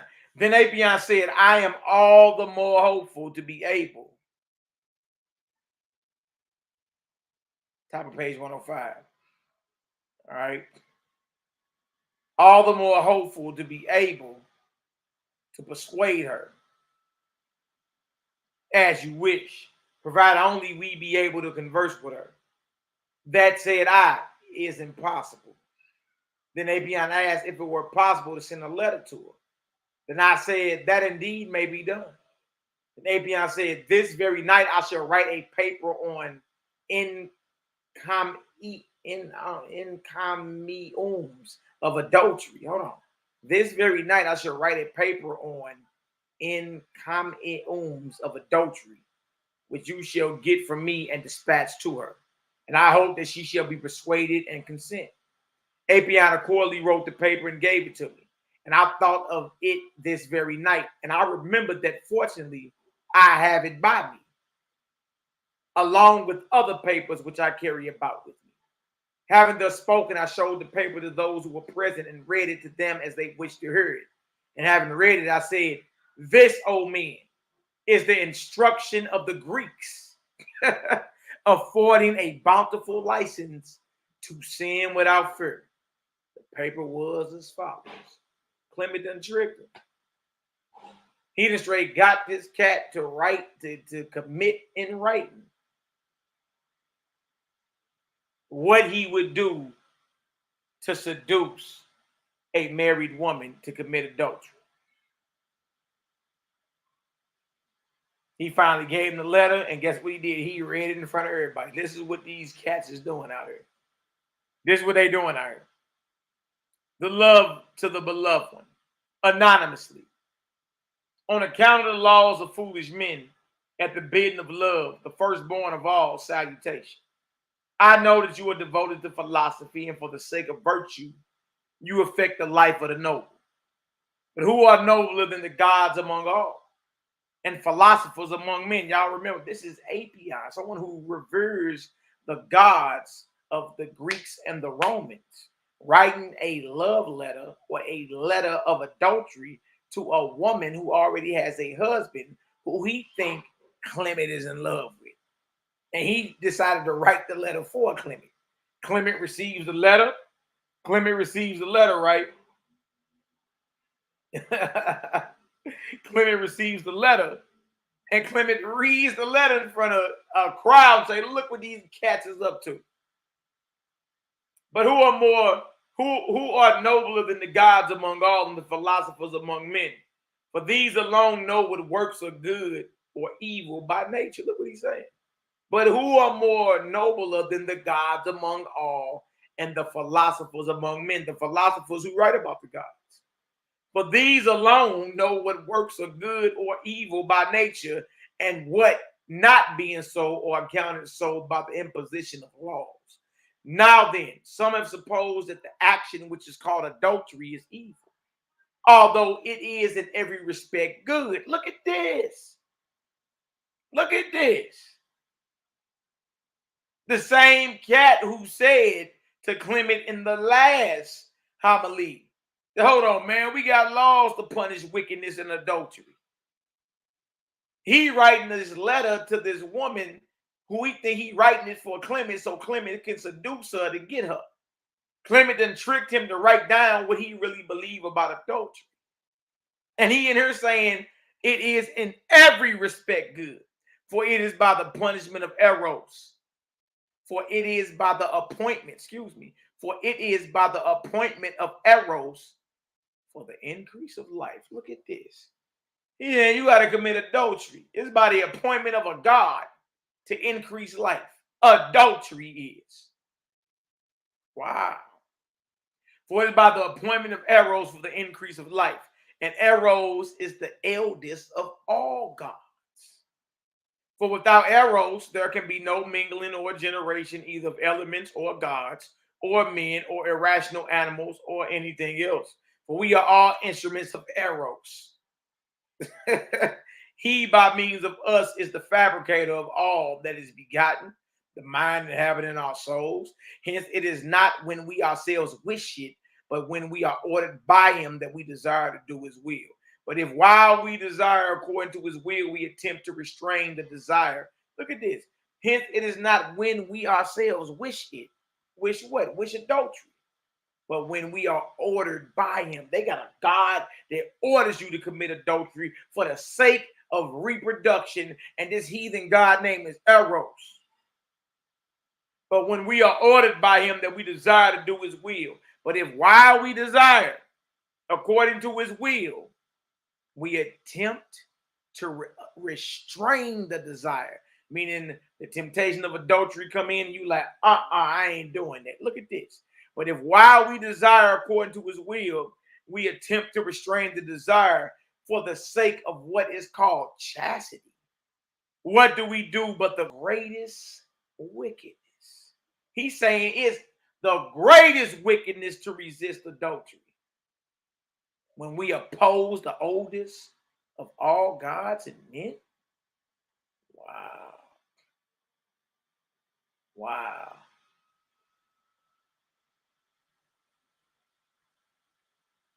Top of page 106. Y'all, because they're gods. I said it earlier.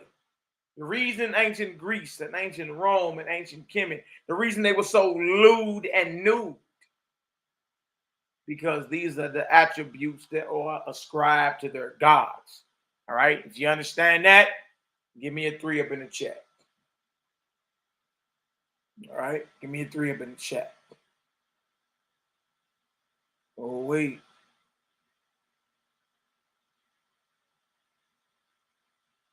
That's right. That's right.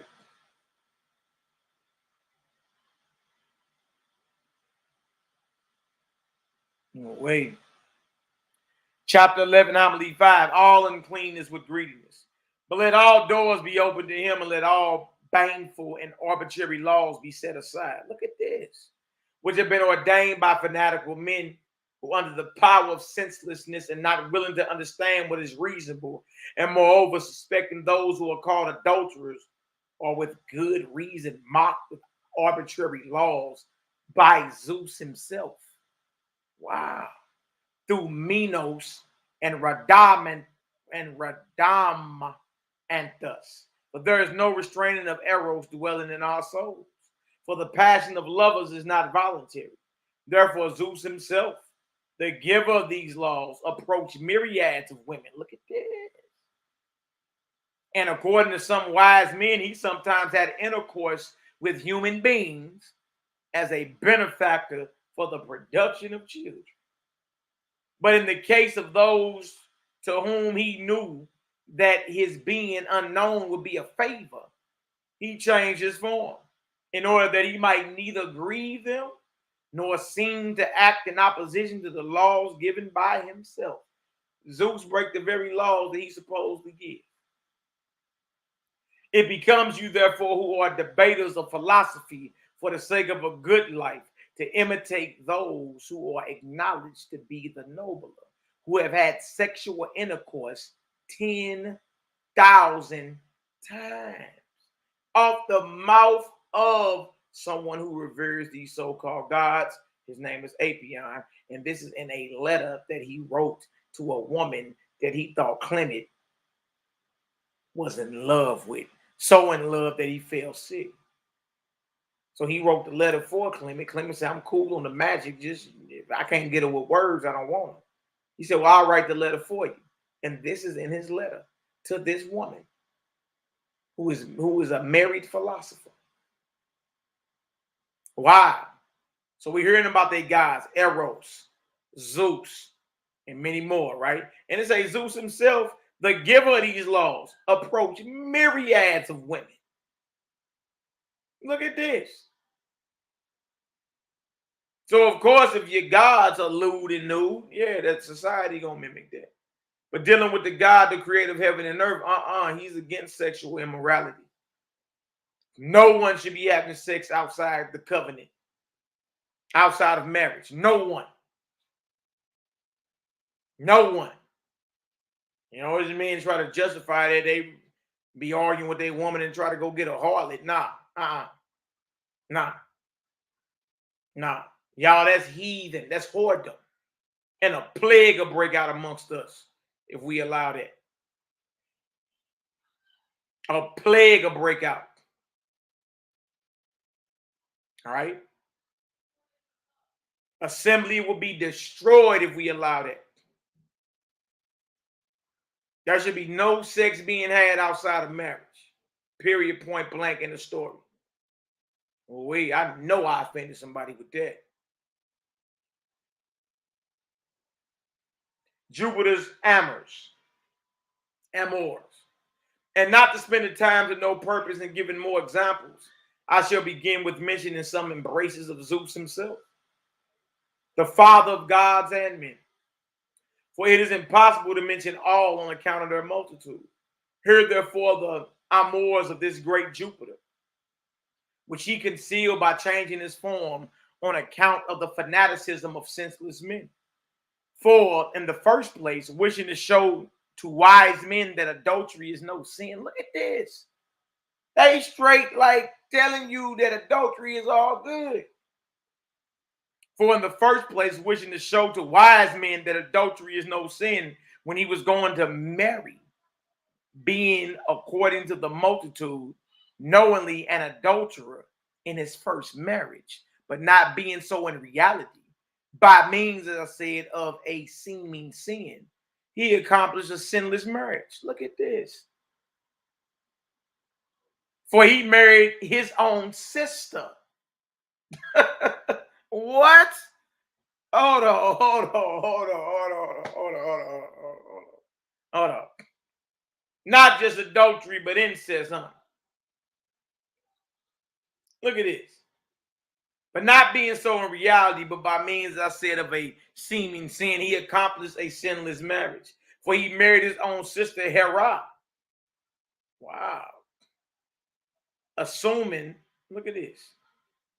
Look at this. Assuming the likeness of a cuckoo's wing. Cuckoo.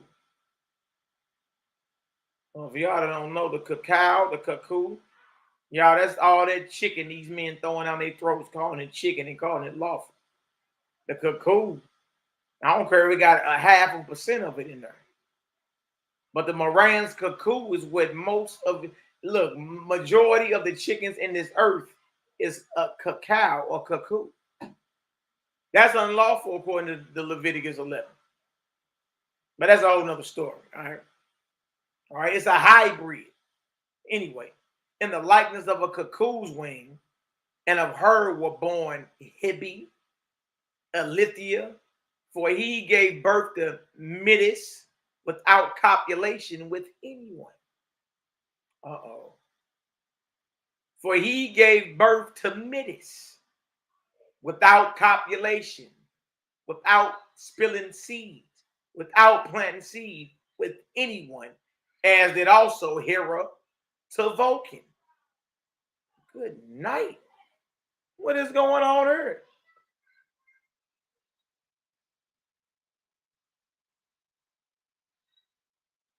Greek mythology, huh? Greek and Roman mythology. This cat married his sister. Not only was doing adultery tens of thousands of times, married his sister Hera, appeared in the form of a chicken wing. So that's flashes of bestiality in there. And of her were born Hibby and Alithia. And then he gave birth to Metis. This is Zeus or Jupiter. Without copulation, without the plant of seed. With anyone. As did also Hera to Vulcan. Jupiter's amours continued. His wickedness continued.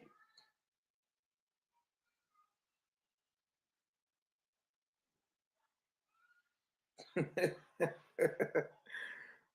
at this. That's right. These are demons, fallen angels. Absolutely. Jupiter's amours continued. Then he committed incest with his sister.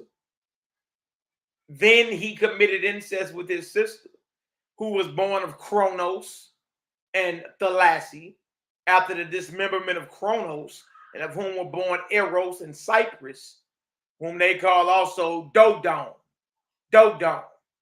Then in the likeness of Sator, a satyr, wow, he had intercourse. A satyr is an animal, y'all. So we got bestiality in her too. Then in the likeness of a satyr, he had intercourse with Antiope, the daughter of Nistis, of whom were born Amphion and Zethus.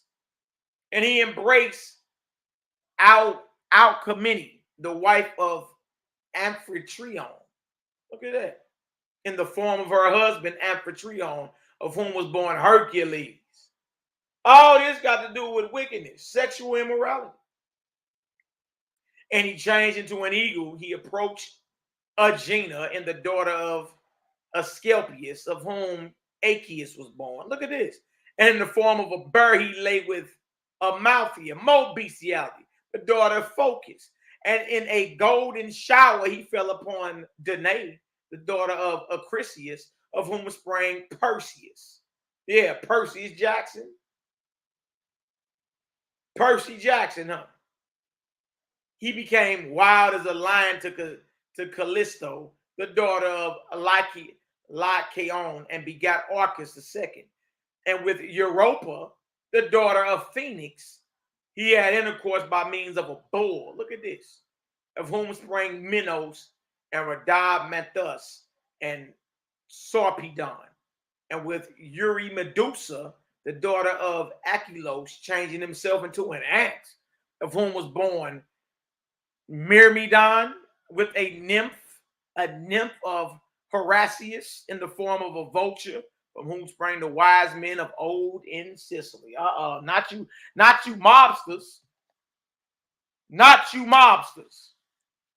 Sicilians, huh?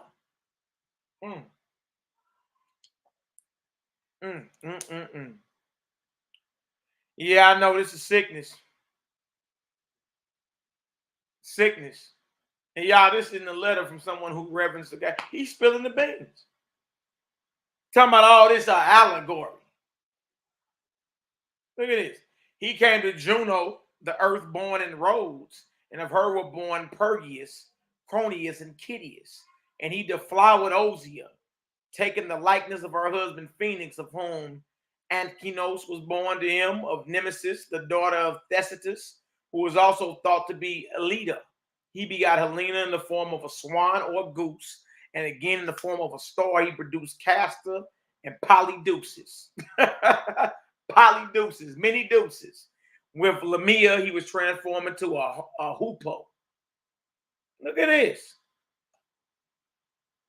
Look at this wickedness. Look at this. That's why the name of the class is the wickedness or the sin and folly of the heathen gods. Why do you think dealing with any other god, for the most part, y'all, you can have as much sex with whoever you want? There really ain't no boundaries. But dealing with the creator of heaven and earth, y'all, there's boundaries. There's rules. There's discipline. There's structure. It's righteousness. You see that? Again, should nobody be having sex outside marriage? Period. Period. There needs to be a covenant made. All right? And no, sex alone is not marriage. No. No. Because these millie mouth Negroes that try to get you off on that. We had sex, we married. Man, look, stop all that. Because a lot of these men out here and women, you understand, are led by the spirit of whoredom. All right? If ain't been no covenant made, if y'all ain't went before the Heavenly Father and all the elect angels on high, if you ain't went before the Godhead and you know, bound yourselves to a covenant, you understand? Then you just playing around. That's what's happening. And that ain't nowhere near no nation building. That ain't nothing but a broken family. All right? I ain't saying you got to do what the heathen do. You understand? But no, there's a covenant made. Go on record. Bind yourself under a covenant before the Most High and all the elect angels. You understand? And before witnesses here on earth. Yeah. Yeah. Real thing this. Nobody just tell you just because you done got, you know, turned on down in the lower regions. Oh, we's married. Yeah, all right, you playing around. And as soon as there's an argument or something, somebody back on the market. And somebody back single. You see that? No, stop playing. We supposed to be the examples out here. All right? Jupiter's undisguised wickedness. Amors. All right? In the likeness of a shepherd, he made Minimocene, mother of the muses. Setting himself on fire, he married Semele, the daughter of Cadmus, of whom he begot Dionysus. He begot Dionysus in the likeness of a dragon. Look at this. He deflowered his daughter Persephone. Look at this. Took the virginity of his own daughter. Persephone, thought to be the wife of his brother Pluto. Wow. He had intercourse with many other women without undergoing any change in his form, for the husbands had no ill will to him, as if it were a sin, but knew well that in associating with their wives, he bountifully procured children for them, bestowing upon them Hermeses, the Apollos, Dionysi, the Endymions, and others whom we have spoken of, most excellent in beauty through his fatherhood. Unnatural lust. All right. Homily 5, chapter 15. That's right, REI. Time out for folks telling you this or that. Search out the scripture for yourself. Exactly. Chapter 15, unnatural lust. And not to spend the time in an endless exposition, you will find numerous unions with Jupiter of all the gods. What? But senseless men call these doings of the gods adulteries, even of those gods who did not refrain from the abuse of males as disgraceful. Oh! Do y'all hear this? What do you think the abuse of males is? Yeah, sodomy. Bhakti boy. Yeah. Gods were in the home, their gods were in the homosexuality as well. And it wasn't considered disgraceful. But who practiced even this as seemly. Not unseemly, but seemly. They look gay ass gods are just that, gay. Yes. Even of those gods who did not refrain from the abuse of males as disgraceful. Y'all, this same thing was going on in Egypt. But who practiced even this as seemly. For instance, Jupiter himself was in love with Ganymede. Poseidon with Pelops. Apollo with Cinyra. Y'all, these are men, males.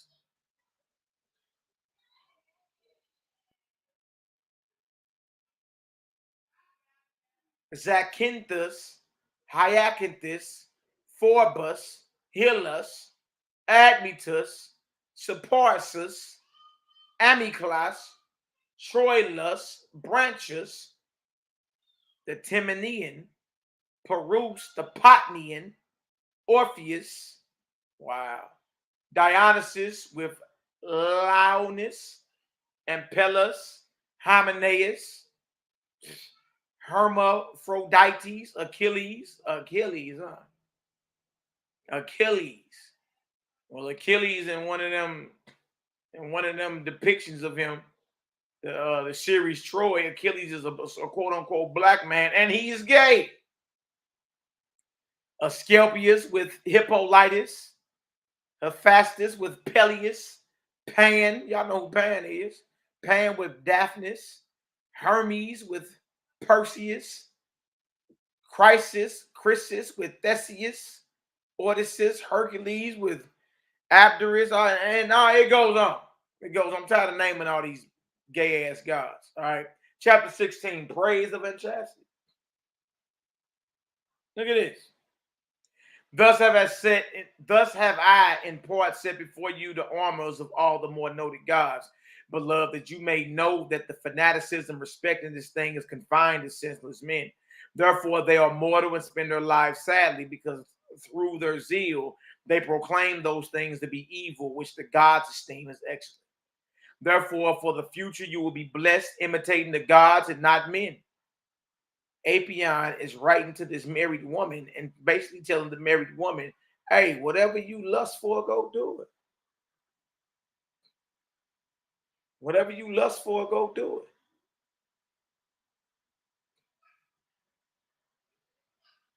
Therefore, for the future, you will be blessed imitating the gods. Blessed imitating everything we just read, y'all, which was a pure abomination.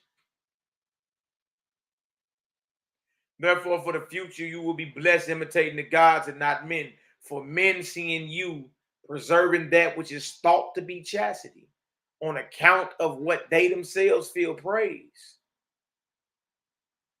You indeed, but do not help you.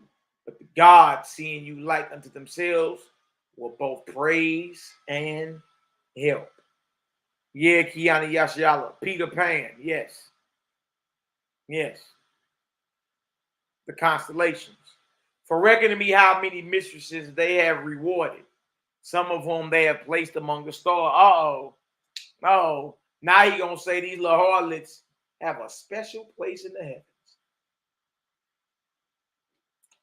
She up in heaven, y'all.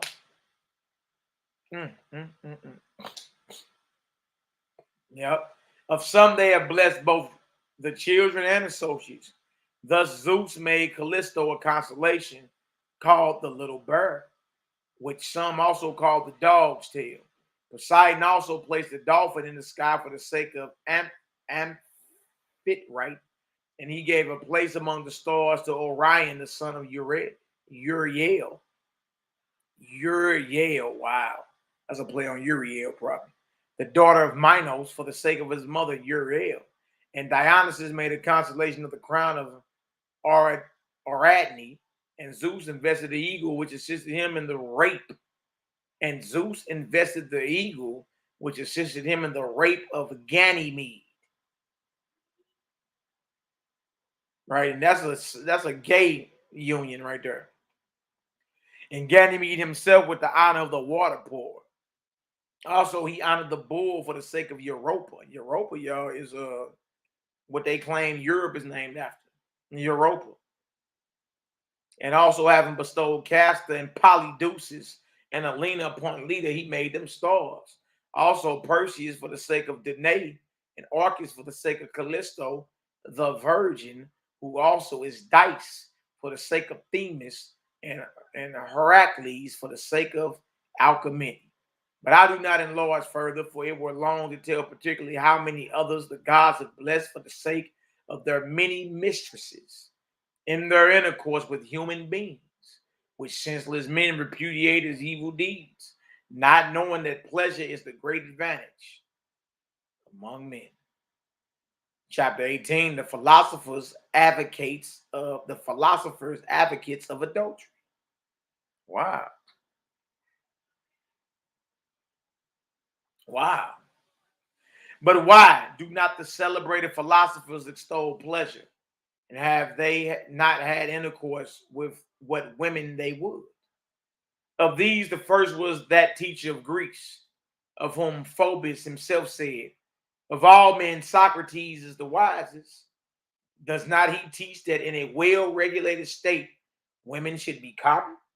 Meaning, don't Socrates, the philosopher, teach that all women should be passed around, shared? So when you see that in the Israelite community, women being shared and passed around, all that, y'all understand all that's the invention of a wicked demon. Those are unclean spirits. Understand that? That the heathen nation say is perfectly fine. Why not? Why not have it? One minute she his wife, next minute she the next bro wife. Or then reinvented herself and joined some other congregation and changed her Facebook profile and her social media profiles, and now she belongs to somebody else 3 years later. Didn't Socrates teach? He was the wisest. Didn't he teach that in a well-regulated state, women should be common? And did he not conceal the fur Alcibiades under his philosopher's gown? Look at that. Look at that. And the Socratic Antisthenes writes of the necessity of not abandoning what is called adultery. And even his disciple, Diogenes,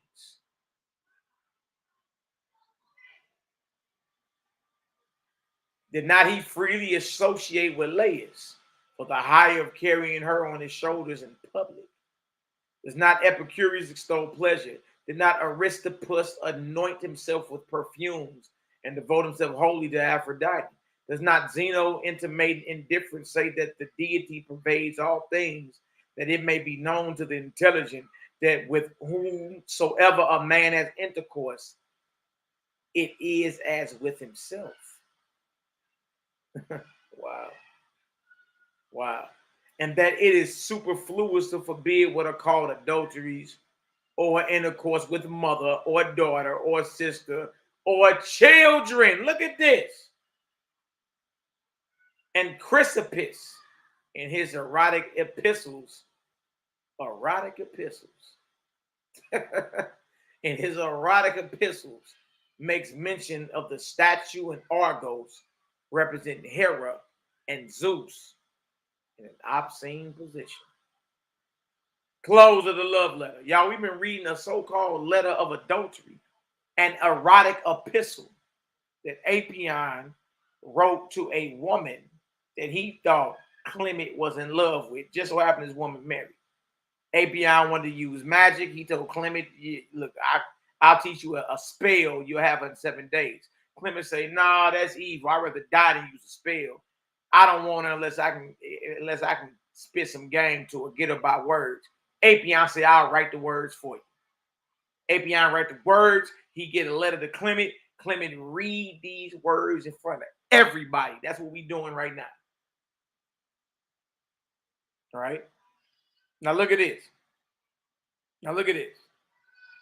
I know that to those uninitiated in the truth, these things seem dreadful and most base. Wow. But not so to the gods and the philosophers of the Greeks, nor to those initiated in the mysteries of Dionysus and Demeter. But above all these, not to waste time in speaking of the lives of all the gods and all the philosophers, let the 2 chief be your marks: Zeus, the greatest of the gods, and Socrates, of philosophic men. And the other things which I have mentioned in this letter, understand and attend to, that you may not grieve your lover, since if you act contrarily to gods and heroes, you will be judged wicked. He like, look, unless you act according to that lust, you're going to be judged as wicked. Wow. It's no wonder there's no boundaries. It's no wonder where all you live in a society today where all types of pedophilia and incest is allowed. Bestiality is allowed. You can marry a dog in certain parts of California. Stuff is allowed. And you think you ain't in ancient Greece or Rome all over again? Look what was going on. Look at this. He's saying, if you act contrarily to the gods and heroes, you will be judged wicked and will subject yourself to fitting punishment. But if you offer yourself to every lover, then as an imitator of the gods, you shall receive benefits from them. For the rest, dearest one, remember what mysteries I have disclosed to you and inform me by letter of your choice. Fare thee well. Wow. I, therefore, having received this billet from Apion, as though I were really going to send it to a beloved one, pretended. This is what Clement is saying. Right? Clement tricked Apion to spill the beans, basically. To spill the proverbial beans about the nature of the gods that the Romans and the Greeks served. He tricked them into writing a letter to this so-called woman that Clement was playing as if he was in love with. All right. If y'all understand what's happening so far up in there, go ahead and give me a 9 up in the chat.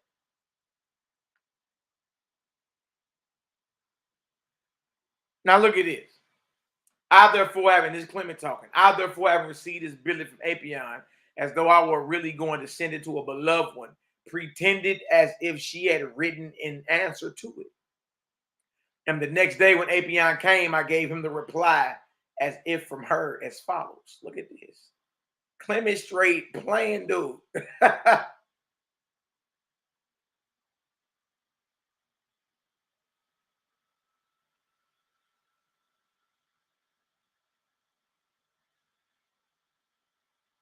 Page 111, 111. Okay, y'all getting some understanding our praises. Hallelujah. Page 111. I wonder how, when you commend me for wisdom, you write to me as to a fool. So Clement is responding to Apion's letter as if he's the woman that received the letter. Now watch this. I wonder how you commend me for wisdom, you write. I wonder how, when you commend me for wisdom, you write to me as to a fool, for wishing to persuade me to your passion, You make use of examples from the mythologies of the gods, that Eros is the elders of all, as you say, and above all gods and men, not being afraid to blaspheme, that you might corrupt my soul and assault my body. For Eros is not the leader of the gods. Who has to do with lusts. For if he lusts willingly, he is himself his own suffering and punishment. You heard this? If he lusts willingly, he is himself his own suffering and punishment. And he who should suffer willingly could not be a god. Can't be a god. You willingly agreed to come up under this demon called lust. But if against his will he lusts for copulation, and pervading our souls is through the members of our bodies, is born into intermeddling with our minds, then he that impels him to love is greater than he. And again, he who impels him, being himself impelled by another desire, another greater than he is found impelling him. And thus we come to an endless succession of lovers, which is impossible. Thus neither is there an impeller nor an impelled, but it is the lustful passion of the lover himself, which is increased by hope and diminished by despair. Clement's response is, look, if this so-called God you claim you serve is in subjection to lust, you understand, then he can't be a God, one, and whoever inspires him to lust is greater than him. And then the next question is, well, who inspired him to lust? And then who inspired him to lust? And you got an endless succession, all right, of lovers. That's impossible. All right. Then it says what? The lustful passion of the lover himself, which is increased by hope and diminished by despair. Lying Fable, chapter 22, homily 5. But those who will not subdue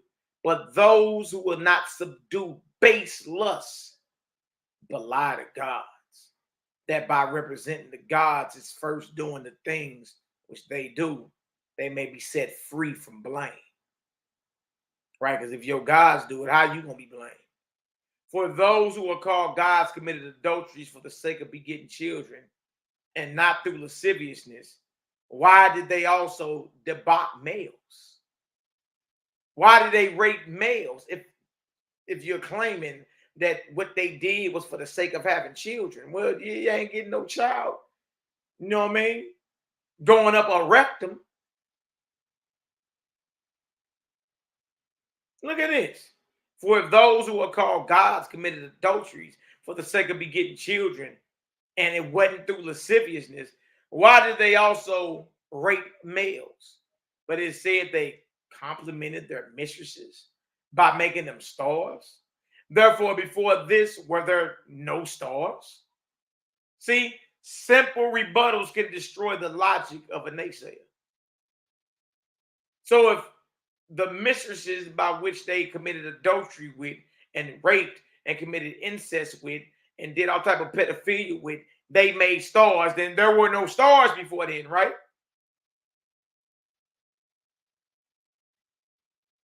Therefore, before this, were there no stars until such time as, by reason of wantonness or lust, the heaven was adorned with stars by adulterers? Make it make sense. And how is it that the children of those who have been made stars are punished in Hades? Hold on. And how is it that the children of those who have been made stars are punished in Hades? Atlas loaded, Tantalus tortured with thirst, Sisyphus pushing a stone, Tydeus thrust through the bowels, Ixion continually rolled round a wheel. How is it that these divine lovers made stars of the women whom they defiled, but gave no such grace to these? Wow. Easily to debunk. How the hell they mama stars, but the children that you made with the mamas are tortured in hell? How are they gods when they're subject to the lust of men? How? Wow. Let's go over. There's more.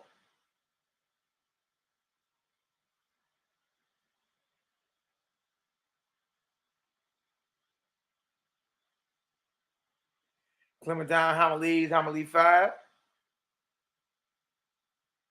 chapter 23, name of the class. Y'all see the title, the name of the class. All right, Nazarene edition, part 30, the folly and sin of the heathen gods. This is part 2. We did part 1 on Wednesday. Wednesday is just passed. The gods know gods. They were not God. They were not gods then, but representations of tyrants. For a certain tomb is shown among the Caucasian mountains.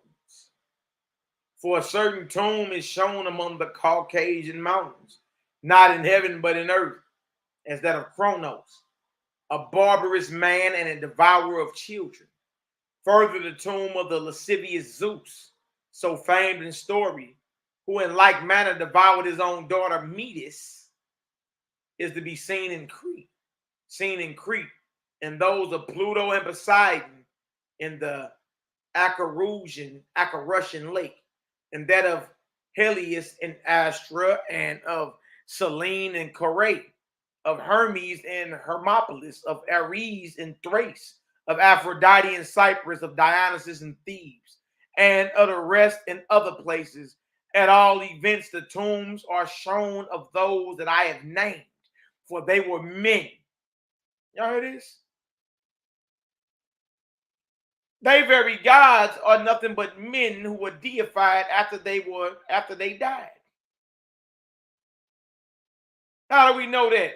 They got the tombs of these suckers.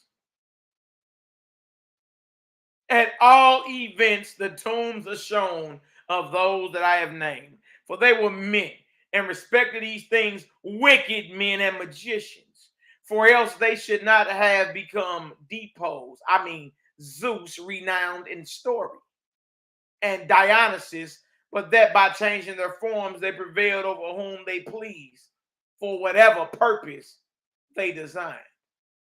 Chapter 24. If a principle be good, carry it out. But if we must emulate their lives, let us imitate not only their adulteries, but also their banquets. For Kronos devoured his own children, right? You gonna talk about, their adulteries, these sexual. Well, how come you ain't eating your babies then? Kronos devoured his own children, and Zeus in like manner his own daughter.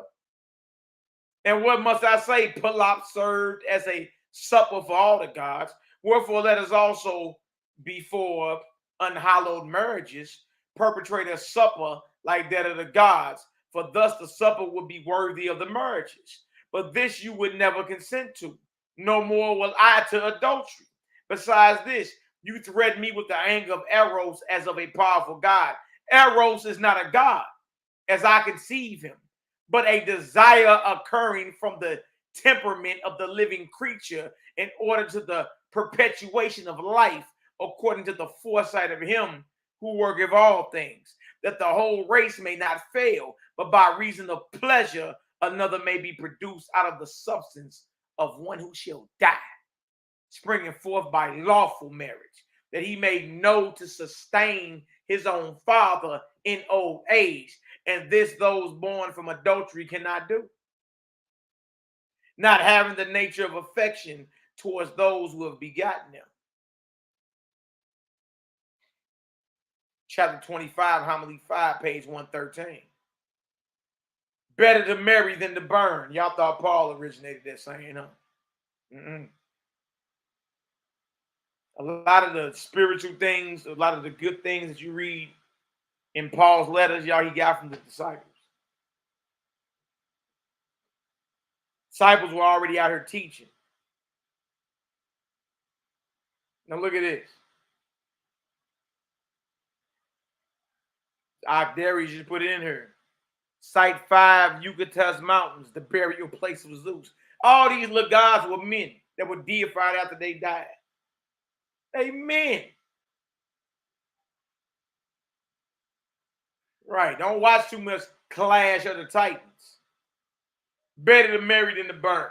Since therefore the erotic desire occurs for the sake of continuation and legitimate increasing, as I have said, it behooves parents providing for the chastity of their children to anticipate the desire by imbuing them with instruction by means of chaste books, and to accustom them beforehand by excellent discourses. Right, you got to have that convo with them. For custom is a second nature. And in addition to this, frequently to remind them of the punishments appointed by the laws, that using fear as a bridle, they may not run on in wicked pleasures. And it behooves them also before the springing of the desire to satisfy the natural passion of puberty by marriage.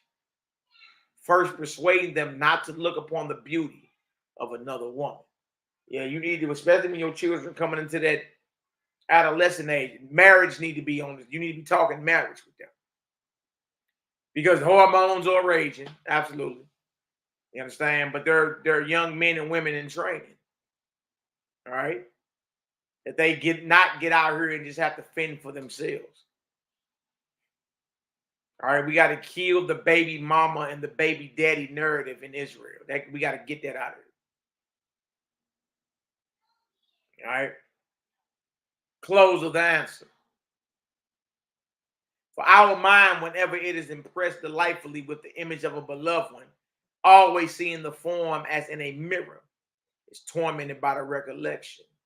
And if it do not obtain its desire, it contrives ways of obtaining it. But if it do obtain it, it is rather increased, like fire having a supply of wood, and especially when there is no fear impressed upon the soul of the lover before the rise of passion. For as water extinguishes fire, so fear is the extinguisher of unreasonable desire. Whence I, having learned from a certain Jew, Yahudim, Israelite, this is what Clement is saying in his letter, but he's responding as if he's the woman. Once I having learned from a certain Jew, both to understand and to do the things that are pleasing to the Most High, am not to be entrapped into adultery by your lying fables. But may God help you in your wish and efforts to be chaste and afford a remedy to your soul burning with love. Chapter 27, a reason for hatred. When Apion heard the pretended answer, he said, is it without reason that I hate the Jews? Look at that. That I hate them Israelites. Here now some Jew has fallen in with her and has converted her to his religion and persuaded her to chastity. And it is henceforth impossible that she ever have intercourse with another man. For these fellows, setting God before them as the universal inspector,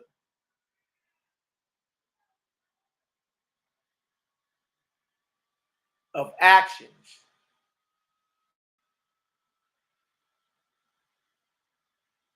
are extremely persistent in chastity as being unable to be concealed from him.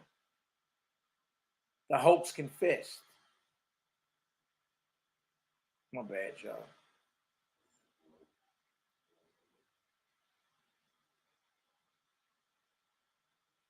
We almost done, all right? Now I'm going to show y'all that little gay-ass high priest. The hopes confessed. When I heard this, I said to Apion, now I shall confess the truth to you. I was not enamored of the woman or of anyone else, my soul being exceedingly spent upon other desires and upon the investigation of true doctrines.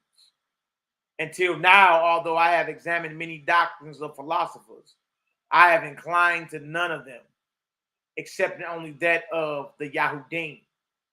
A certain merchant of theirs, having sojourned here in Rome, selling linen clothes, and a fortunate meeting, having said simply before me the doctrine of the unity of Yah.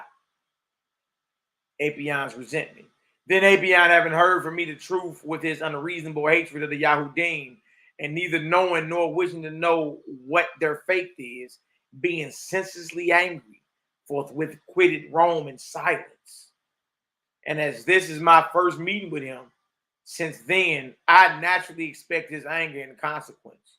However, I shall ask him in your presence what he has to say concerning those who are called gods, whose lives fabled to be filled with all passions, are constantly celebrated to the people in order to their imitation, while besides their human passions, as I have said, their graves are also shown in different places. These men who they call gods are buried, y'all.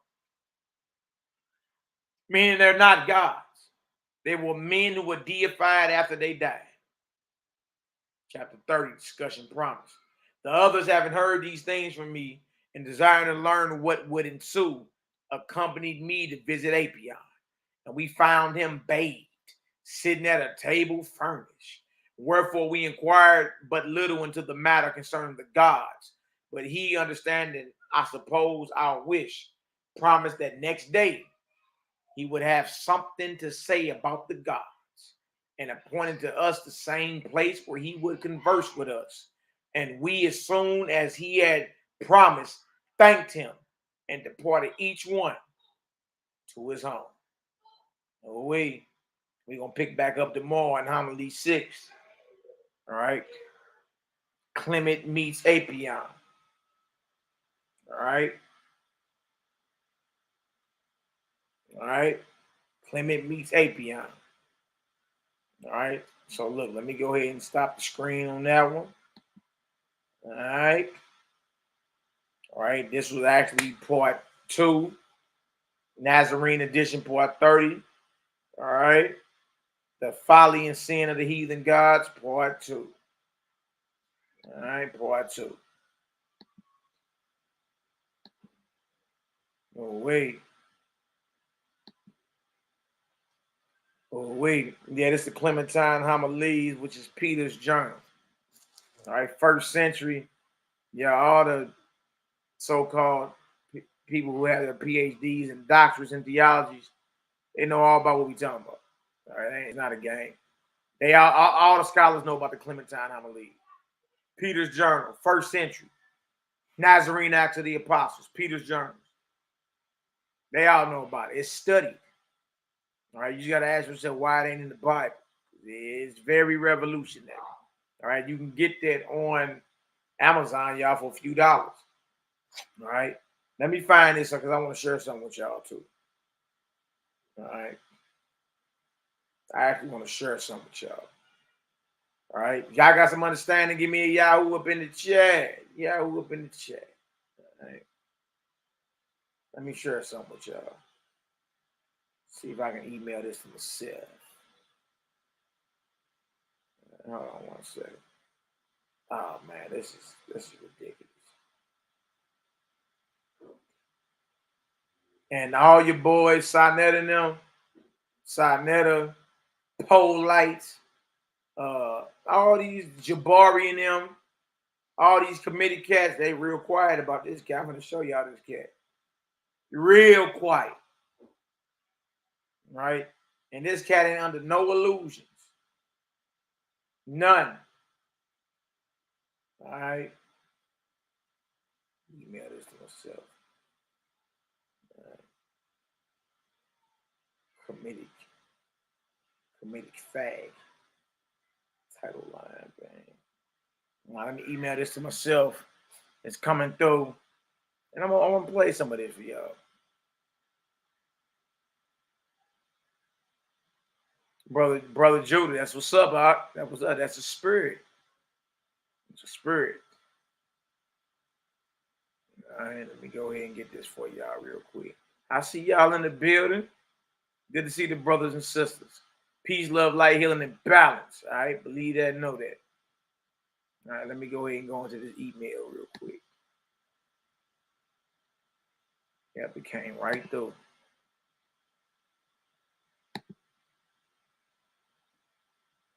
Now, this cat right here, I found out he in Atlanta.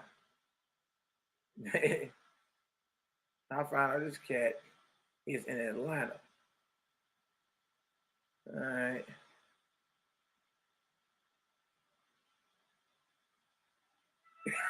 Hold on. Hey, man. Hold on, good. Hold on, good. Hold on. Hold on, man. Hey, man. This is ridiculous. This was 7 years ago, too. I got to show y'all this, though. Y'all got to see this madness.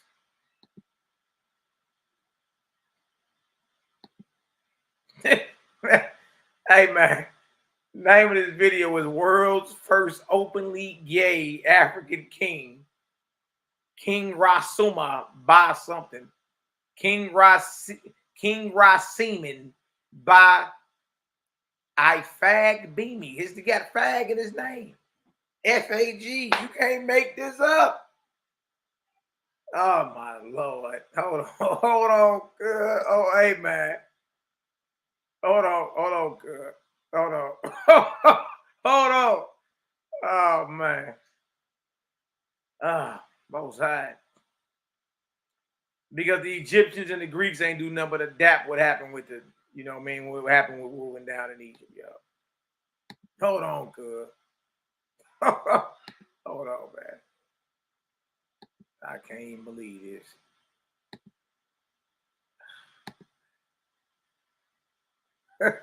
Hold on, good.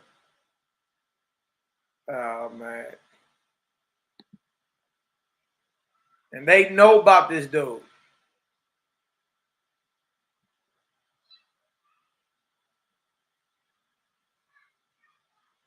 Y'all see that? Look, his last name is YHWH'S.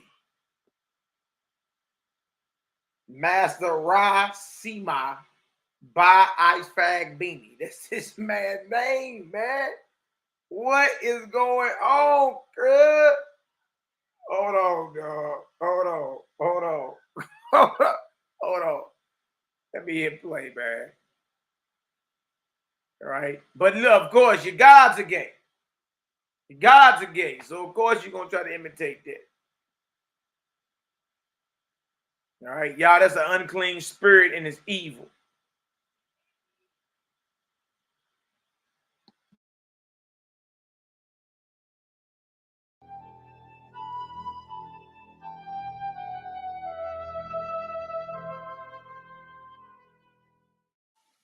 Yes, my name is King Ra Sumapati Fagbemi. I was born in the United States of America, and I went to school at Princeton and Columbia Universities. And I studied there in East Asian studies and had a strong interest in Buddhism and the study of Asian religions. And during my time at Columbia, I found Kemetic temples in New York, meaning African Egyptian temples. And from there, I took a few classes and became very involved in Kemet. Later on, I met a man by the name of Chief Afolabi Epega, who is a very renowned Babalawo. His generations of priests go back to the 1300s AD. And he was in Nigeria, and he said, I will initiate you. So I went there and became crowned the high priest and the king, and was told to come back to build the temples of the gods of Africa. I moved to Atlanta, built 2 temples there, and eventually closed those temples in order to open the final one, which is the Golden Beetle Temple, a temple just for gay men and our spirituality.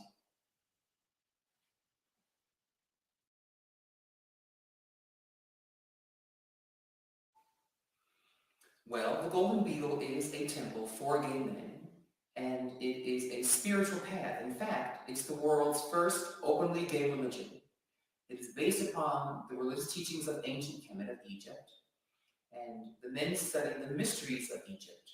They learn the gods of Kemet, they learn the rituals, the chants, the meditations, and all of the training required to become a shaman. As a shaman, they're able to use the powers of the spirit to make things happen, to help heal people, to counsel people, and to bring to the earth the light that is the rainbow of the gay spirit.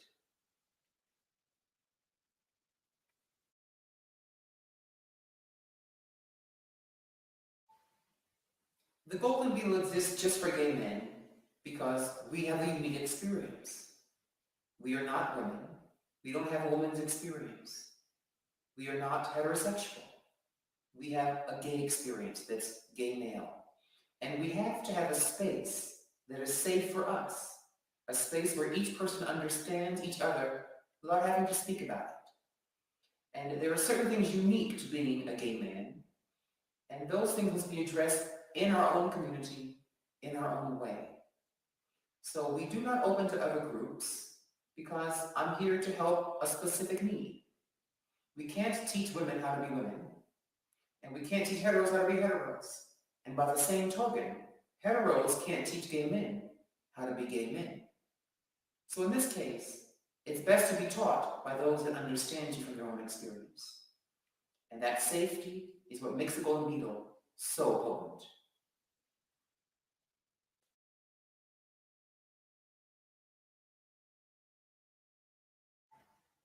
Yes, we teach the secrets of shamanism. You learn how to meditate, how to astral project, how to speak with the deities, how to work with lucid dreaming. We show you how to work with plants and oils, how to make mixes of herbs and roots. You learn how to work with the gods of Kemet, called the Neteru. You learn about their cycles, the things they love, their myths, and their powers. Basically, a shaman is someone who uses the powers of the spirit, what you call psychology, in a very divine, natural way.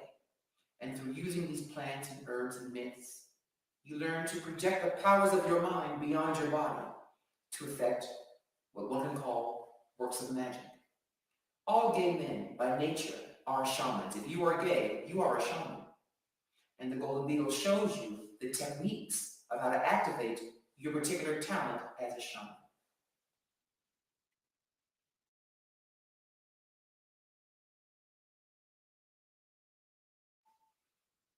Most importantly, gay men need the Golden Beetle.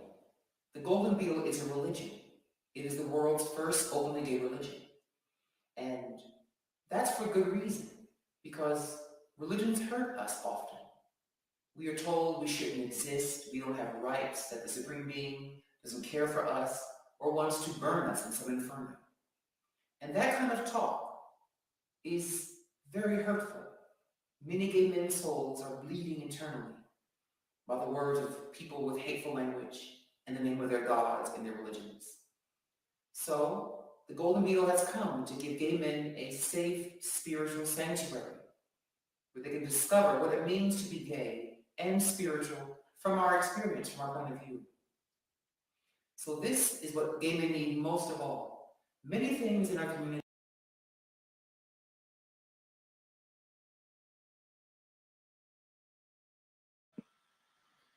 Yeah, I done had enough of that madness.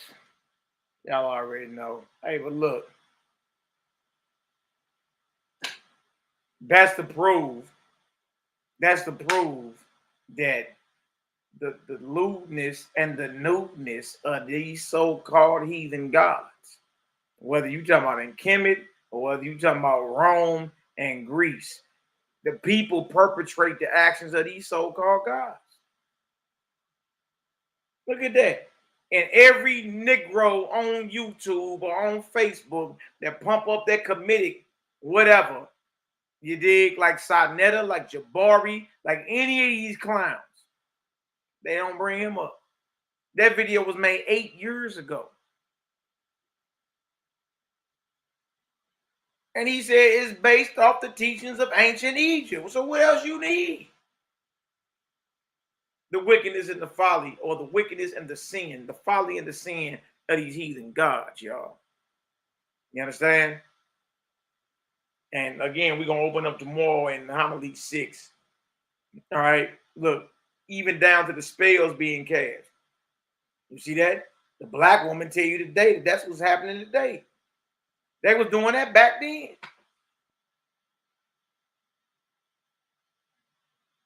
You see?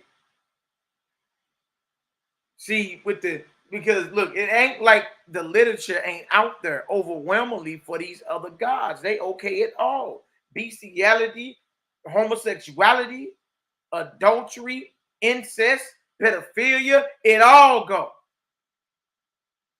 But then when you get down with the creator of heaven and earth, the power of the mighty one of Abraham, Isaac, and Jacob, he's holy. So we ought to be holy. We ought to mimic our creator. We ought to mimic our creator. That's how you know this is true. That's how you know. Everybody else, you can do whatever the hell you want. In this, everything got to be brought up under subjection. Prolonged periods of fasting, meditation, prayer. You understand? No sex outside of marriage. And marriage is between a man and a woman. It ain't between no, like that. That nigga has fag in his name. Yes. Yes, and that's how you know, because the Most High God is separate, holy, set apart. All right? I don't know what he talking about. He could have joined any other religion. I mean, outside of like Islam, and he could have went and joined anything, and they'd have okayed that madness. He could have went and joined anything, Kama Sutras and all that, and they'd have okayed that. So, you know, I just wanted to show that that's part 2 of the folly and the sin of the heathen gods. I pray everybody got some understanding. I see NehemiYAH in the chat. Come on in here, man. Let me send you a link, brother. Come on here and give us your spiel. All right. Yes, ancient Kemet had a heavy gay culture in it. Heavy gay culture.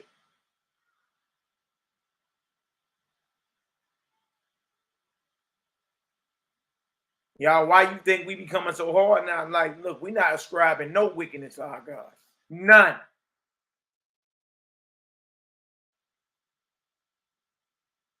Because that's to speak against him. Our God is righteous and good.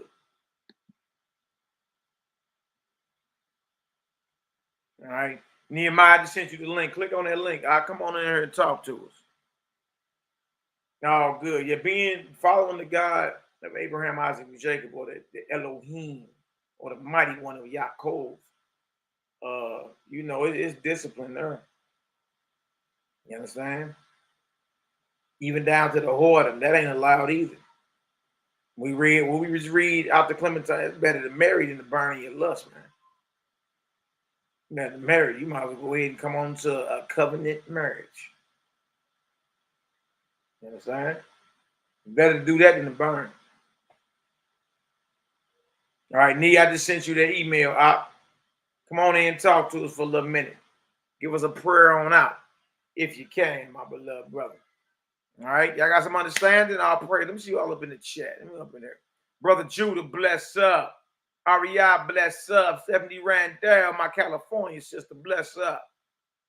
My Pete in the building. What up? All right, bless up. NehemiYAH, bless up, bless up. YHWH'S set apart living, bless up. Derry, my Darius, the young sniper in the building, bless up, bless up. Good to see y'all in the building. My Akshem Mordecai Yisrael, my beloved brother, bless up. The professional athlete in the building.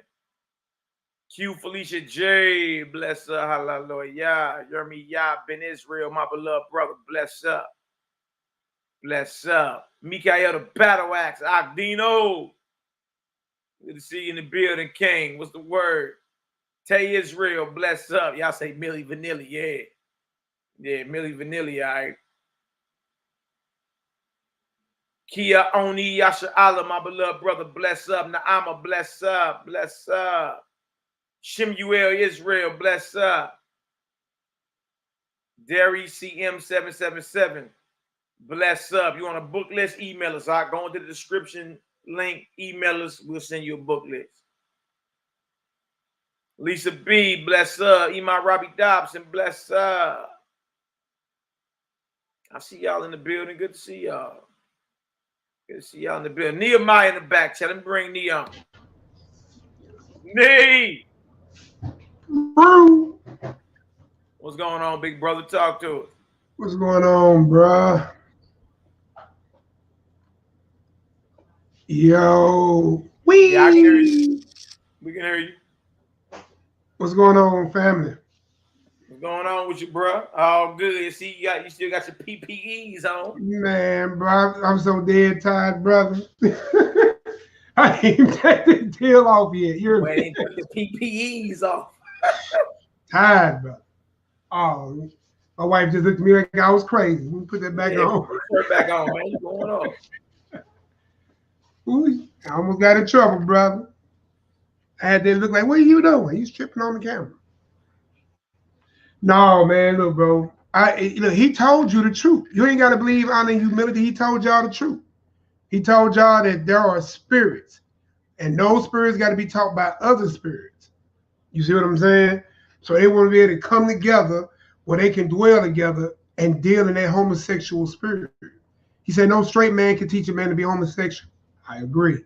No woman can teach you to be homosexual. She can give you effeminate ways and energy, but she can't teach you to be homosexual. So he want to be able to come on in there. You know what I'm saying? What up, Akshel? Pete, blessings to your house and family. Yeah, he want you to come in and be able to be one with that wicked spirit. And look, again, this war, this fight, this walk is spiritual. So again, that man didn't lie. He told you he had a spirit on him, and with that spirit, he want to commune with other spirits. And this man tell you that he is the king, openly gay king. But again, this ain't nothing new, man. If you sit here, I guarantee if you look back, because I know me and Mallie and them back in the past, we done found Egyptian glyph writings with boys buried together and all kinds of stuff we done came across. Especially when we was in our debate spirit, when we was going against all these different people. Like, bro, we all, hey, come on down. Bring old Tefnut down. Come on home with Tefnut. We'll talk all about all your gods. My little Tefnut. Yeah, little Tefnut. And bro, and look, it's crazy. And we ain't trying to be funny, and I'm not really talking about this man, but it should be on our channel. If it's not, I ain't got my old channel. I'm gonna see if we can find the videos and put it back up here. I probably have to go to God's Warrior and take it. But the video where we had that debate with the Egyptologists down at the old Sirius building. Yeah. Hey, look, that brother had an effeminate spirit on him. We called that out. Yeah. You rock with that religion. And look, Mallie, you made a serious point too. I just want to bring out the points so nobody can miss it. If your God is gay, what's next? You gonna imitate that. If you did with Greek, you know what I'm saying? People don't know, like, how did you get Aquarius? That was a boy. Zeus came down, picked him up, fell in love with him, took him back to Olympus, had him as a water boy, and his sexual way with him. Yeah, Zeus. Old thundercracking Zeus was a butt thundercracker. Literally. If you check out what I said, butt thundercracker. Wow. Wow. And he loved that boy so much that he made a constellation. That's how the Greek constellation for Aquarius came out. From the water boy that Zeus fell in love with. Ain't that crazy? Yeah, that's wild, bro. And that's why you have to understand that's why your God is different from any other God. That's why we attribute holy to him. Totally set apart. And that's why your God wants you to be on the same thing. Because just like when you read about these other books where Egypt, they ate alligator, they ate everything that you would consider unlawful, unclean, and then add the understanding of meat. They ate all the stuff that you wouldn't eat. You see what I'm saying? You want to be like the Egyptian. Right? That's why he always said, learn not the ways of the other nations, nor around you. Envy not your oppressor, choose none of his ways. You know, so look, man, if you sit and say you Egyptologist, I look at you sideways anyway. Because the same Egyptologists, right, are the same people that would put you in captivity today. How I know that? Because it's historically true, right? And then look, that's why they cool with this system. Those Egyptologists don't bang against the system of oppression because they are the authors of that system of oppression. And they understand that they're being honored here by enslaving you and making merchandise of you, because that's what they did. That's why you got pyramids on your dollar. Every time you go into one of your court buildings, you see all Egyptology rhetoric all around the building, along with Masonic rhetoric and other God rhetoric around. You see what I'm saying? Y'all, this battle is definitely spiritual. But when we was looking at the video the other day, or when we was doing the video the other day, well, I should say Matt, I wasn't online with him. When he was doing the Thomas, when you sit here and you understand you're dealing with some spirit, when you understand that you are a spiritual being and you have the power that Christ promised you, right? It told us to pray. And when you pray, you're supposed to manifest that prayer with your feelings and emotion as if you already got it. You know what I'm saying? Yeah. That's how powerful. Like me and Dre Day was talking Malaki today. I was doing hard spirit, so hard spirit gonna look good to you when you go out there. We're talking about Christ gave us the perfect example. He didn't walk with no doubt. If he asked for it, he understood that his Father would give it. You see what I'm saying? And that's how we have to be. And he told us, if you believe this mountain be cast into the sea, you know what I'm saying, with the faith the size of a mustard seed, but no wrath and no doubt. We know, you know, mountains can be governments, principalities, all that. Yeah.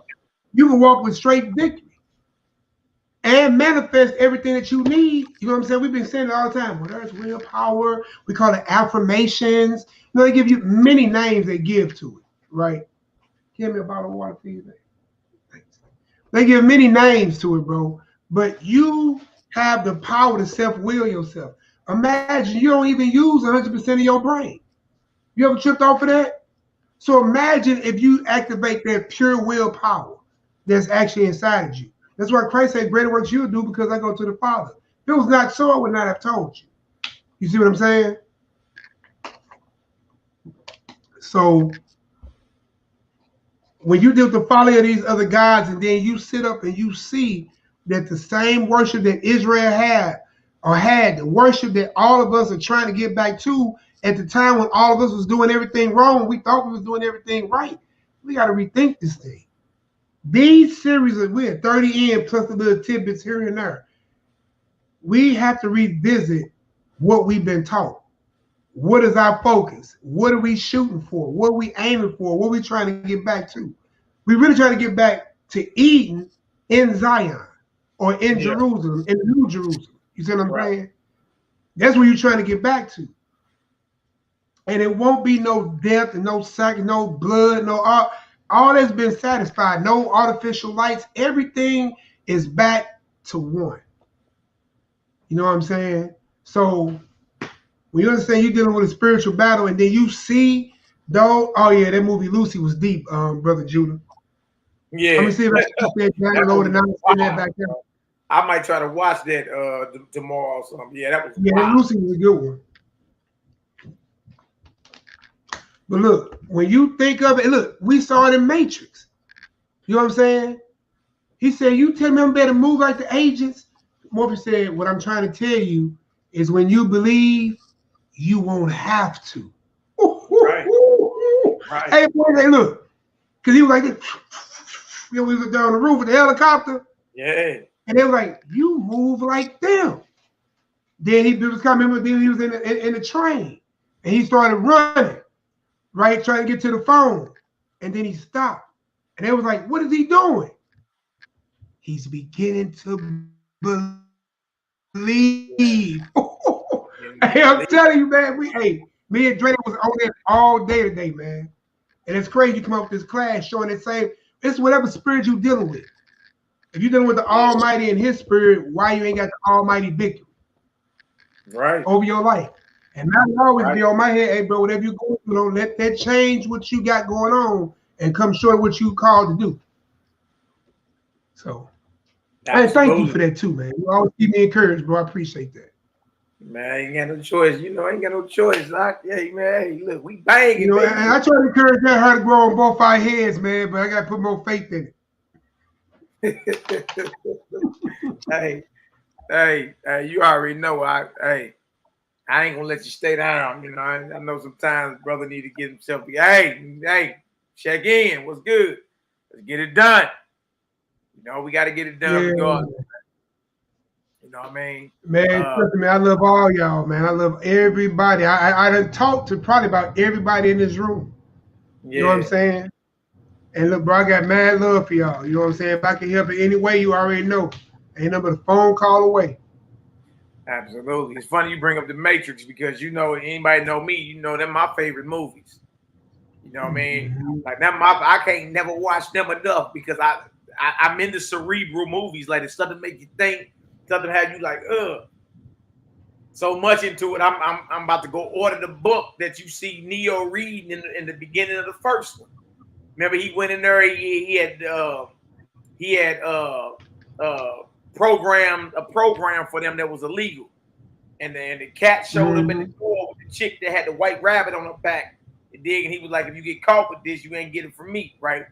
He went inside a book and grabbed it. You dig? I'm gonna tell everybody go back and look and see what's the title of that book and see if you can order it. Because I'm about to do that. I'm about to order it. It's about simulation. Man, look, I just had the Matrix trilogy up on the big TV. Yeah, I be on that type stuff. Like, man, let me see if that's a real book or something, you know, this stuff like that. But you know, they got the new one coming out. The Matrix 4 is coming out. Yeah. You know, I gotta get that. Hey, look, we want to make a trip, brother. A group trip.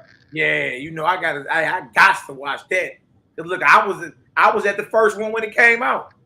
The first one that came out, what was that? 99, 2000, one of them? I think it was. I was there. You got like right down there. 99.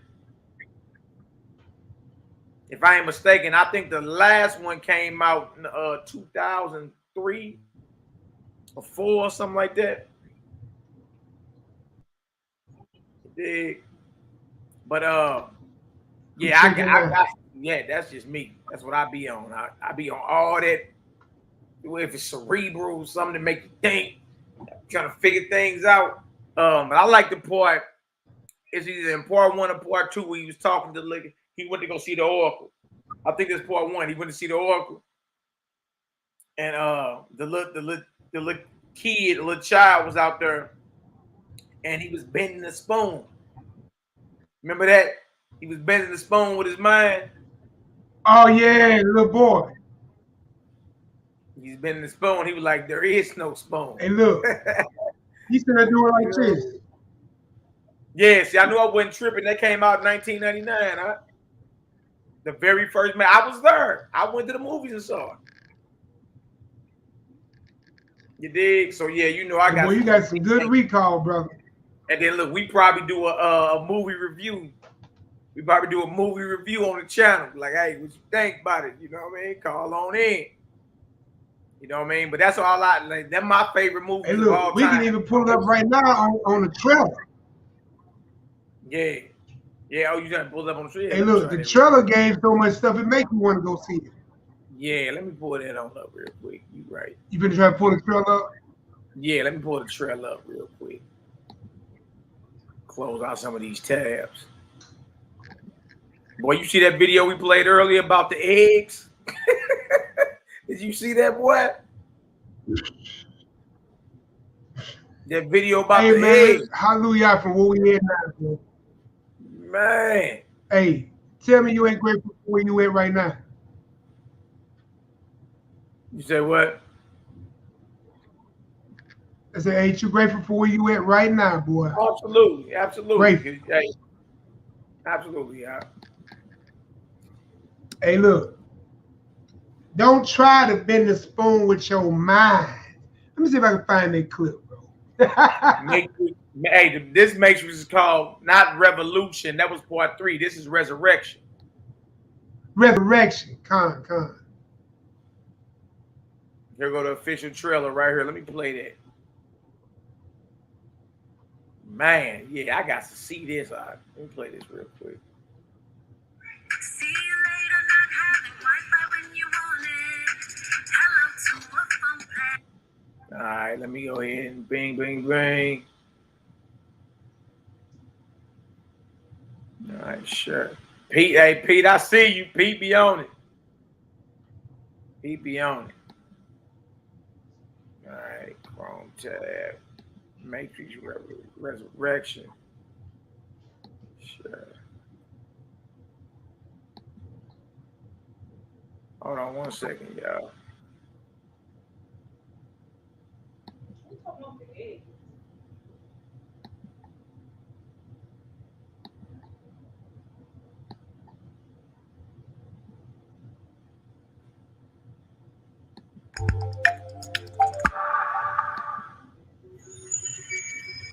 Thomas? You seem particularly triggered right now. Can you tell me what happened? I've had dreams that weren't just dreams.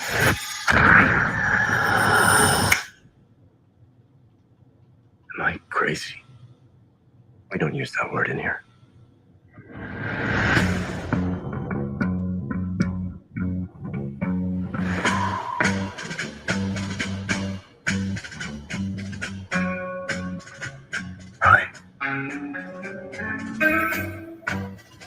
Have we met?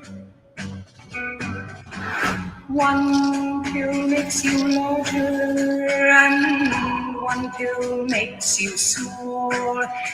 And the ones that mother gives you don't do anything at all. Go ask Alice when she's 10 You got the call, that was the book. Time to fly. And if you chasing rabbits, if you want the truth near, you're going to have to fly me. And you know The only thing that matters to you is still here. I know it's why you're still fighting and why you will never give up. You don't know me. No?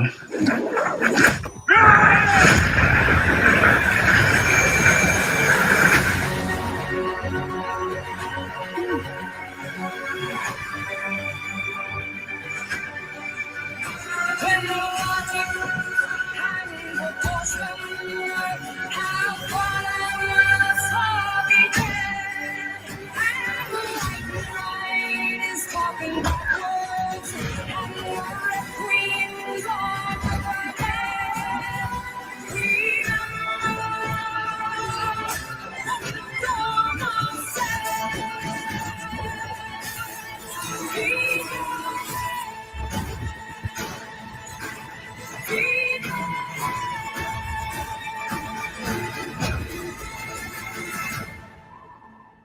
After all these years, to be going back to where it all started.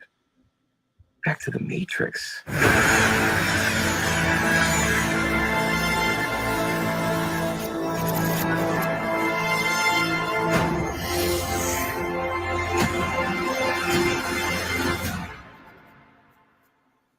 Yeah, man, I might do the IMAX on that one, bro. Yeah, shit, that deal gonna be on HBO Max too. Yeah, might not even have to go. Yeah, we go HBO Max. We there, but look, I gotta go to the screen to see that one, bro. Yeah, I'm gonna go see that too. I'll probably go ahead and go do the same. We probably go ahead and make it a Nazarene night out. Nazarene night out, done. You know? Hey, but look, I see the Wachowski brothers are still behind it. What I want to do tomorrow, I want to open up the class tomorrow before we get to the homilies and all that with the sister who is actually responsible for the Terminators and the Matrix. Yeah, the sister. You know what I mean? Yeah, she got a few interviews out there, very powerful. That's an Israelite sister that's behind all that. All right, and she sued them and got her money. You know what I mean? Because they stole her intellectual property and came out with it. All right, the Terminators and the Matrix, because both of them have the chosen one in there. John Connor, JC. You understand? Neo, the one. No. Yeah, Pete. My favorite scene in that, the architect, when he ran down on the architect, and they had that conversation. He was like, "You still ain't answered my question." He was like, "That was faster than all your predecessors." He like my brother. Yeah. I'll pray. So I'm gonna open that up tomorrow with I think her name was Charlotte Sophia or Sophia Shaw, something like that. But I'm gonna find she had a deep interview. You know what I'm saying? Sister gotta be no more than she gotta be in her 60s. And she wrote all this stuff back in the early 80s. And they stole her intellectual property. It did. NehemiYAH, give us a psalm. Let's pray on out, brother. All praise and glory now to the Most High. Good to see y'all in the building. Peace, love, light, healing, and balance. To the faithful elect. Recall Neo a reminder. Yeah. You are the anomaly. Call him an anomaly. I mean, I might go watch some of that, boy, because I used to try to memorize the whole conversation dude was having with him back and forth, man. You are the anomaly of an unbalanced equation or something he was saying to him, Pete. I was like, dang. Hope. The quintessential something he was saying. He'd be like, if I was you, I would hope we wouldn't meet again or something. He said, we won't. Because he was like, bump all that. I'm about to go save my wife. You did. Yeah, an anomaly. Sophia Stewart is her name. That's right. Told her not to be there when he come back. Yeah. Yeah. Hope. The quintessential failure or something like that. Yeah, the quintessential flaw or something of the human something. He was talking so quick. Right? Stuff and all that. I got one saying, man. I want to play my little saying. You said what? I want to play my little saying, then play your saying, man. Let's do it. See if I can remember how to do all this stuff.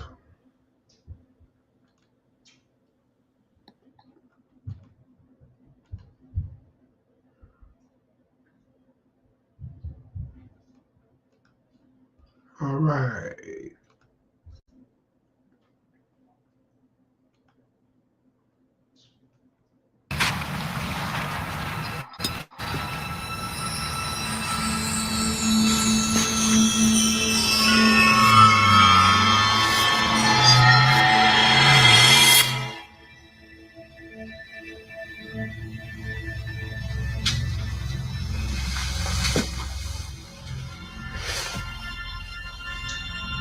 Do not try and bend the spoon. That's impossible. Instead, only try to realize the truth. What truth? There is no spoon. There is no spoon? Then you'll see that it is not the spoon that bends, it is only yourself.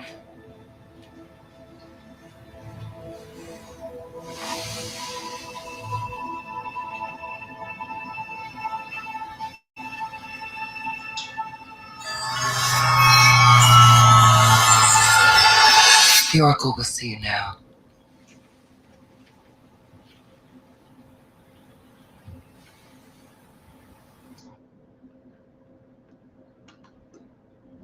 Yeah, that was my little part right there. But it was like, yeah. Only bend yourself. There is no spoon. Man. Hey, bro. It makes sense because with that Thomas, man, like that thing that blew my mind. Say, bro, like it, the what do you call it? The spirit. Everything has to yield to the spirit. Like what's alive, what matters, like what we have around us. Everything yields to the spirit. You see what I'm saying? I forgot how I said yesterday when I was reading that Thomas, like they was bringing back in the parts of, that was taken out and re-putting them back in. Man, taking out the power, bro. Like when you take stuff out that Bible from its original context, boy, you take out power. Yeah. You're supposed to have that full faith, full belief, and add your feeling into it.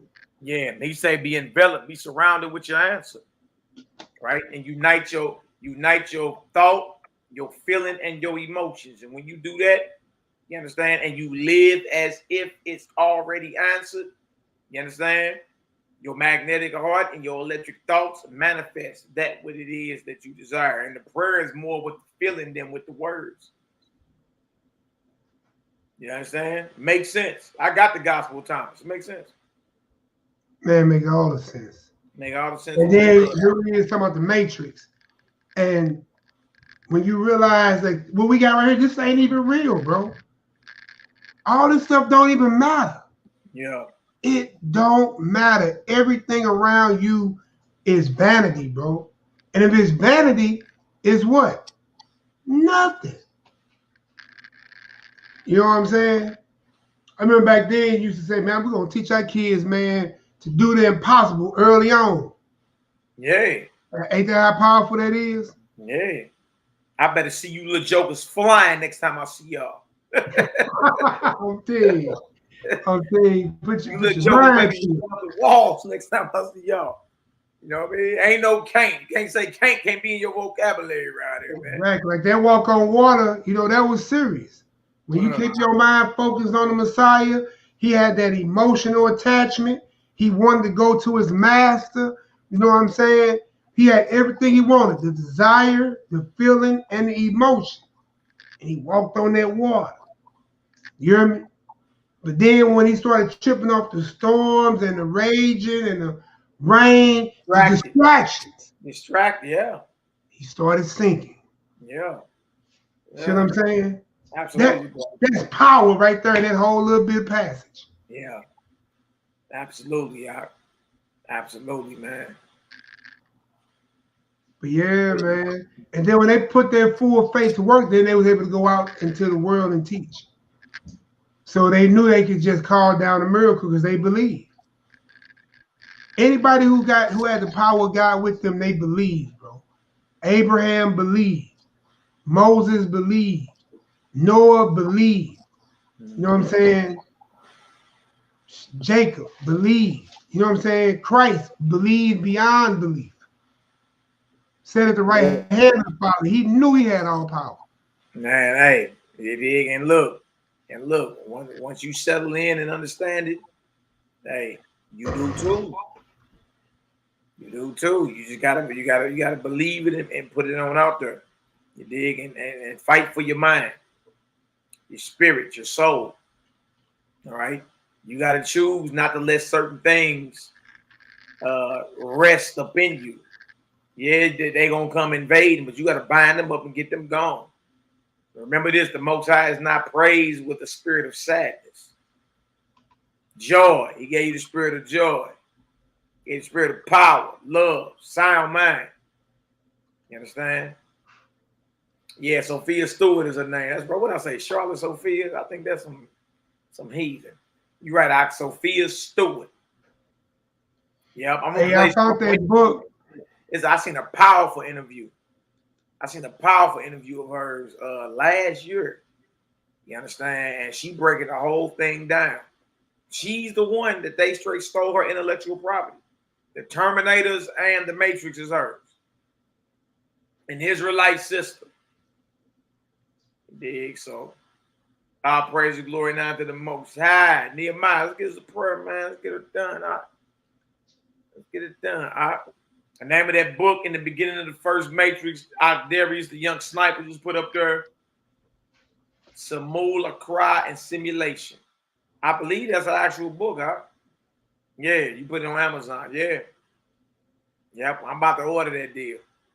You know what I mean? It was on my spirit earlier today. I said, you know what? I remember that book. They had a book in the beginning of that deal. I'm going to order it. If it's available, I'm going to go grab it. How much it costs, Nate? $17.95 to get the paperback. But if you want the hardcover, $753. Well, I'll be getting the paperback, player.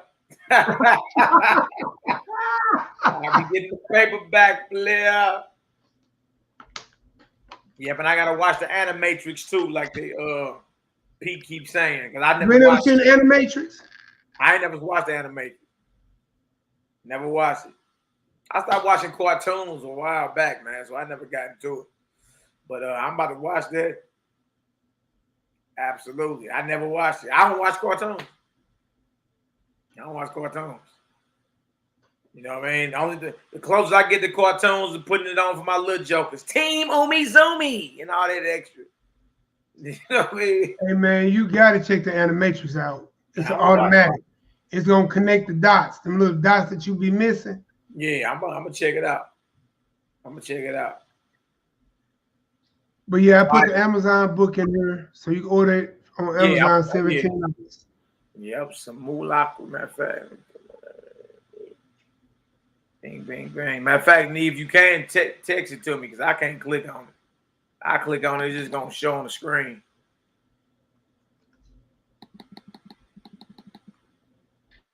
Yeah, I can't click on it. Just text it to me. And I'm gonna make sure that deal get ordered, player.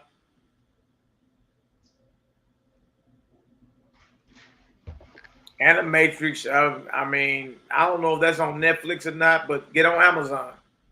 Amazon Prime. They'll find it. It's somewhere.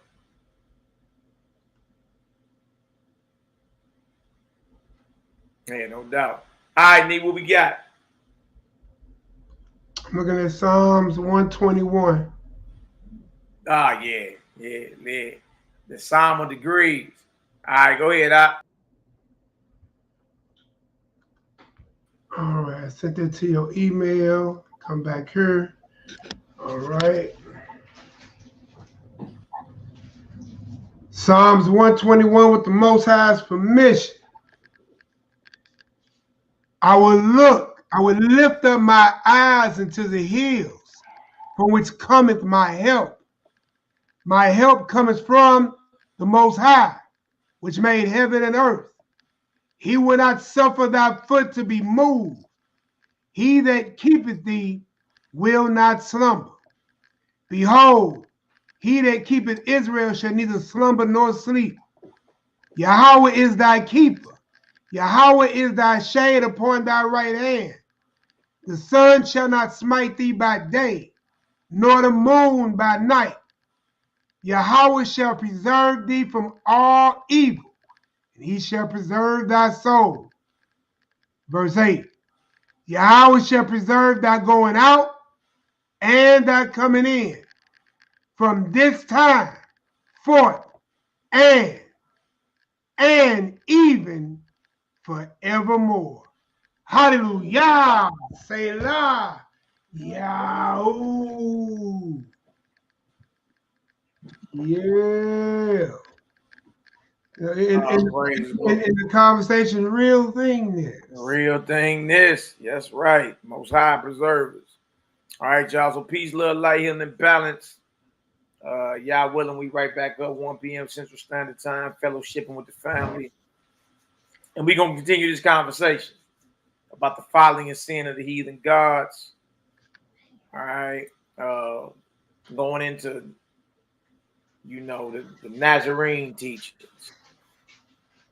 All right. The Nazarene teachings, as was spoken by HaMashiach and passed on to his disciples and even to the men they trained up. All right. Can't go wrong that way. All right. Need you got any last words, my beloved brother? No, I'm ordering the book, brother. Right. Now I feel you. Same here. You send that to the it's in your email.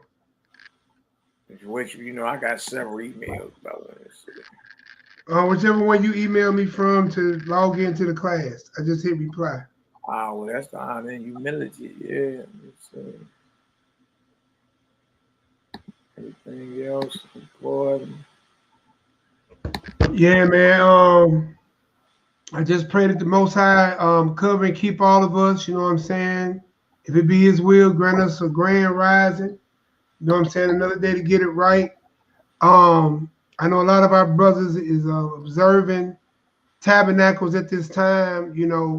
I thank God even for the new revelation, because we just came into the first, well, not a second full day of fall, but when that, and it's like the fourth or fifth day, but when that feast started, it was technically still summertime.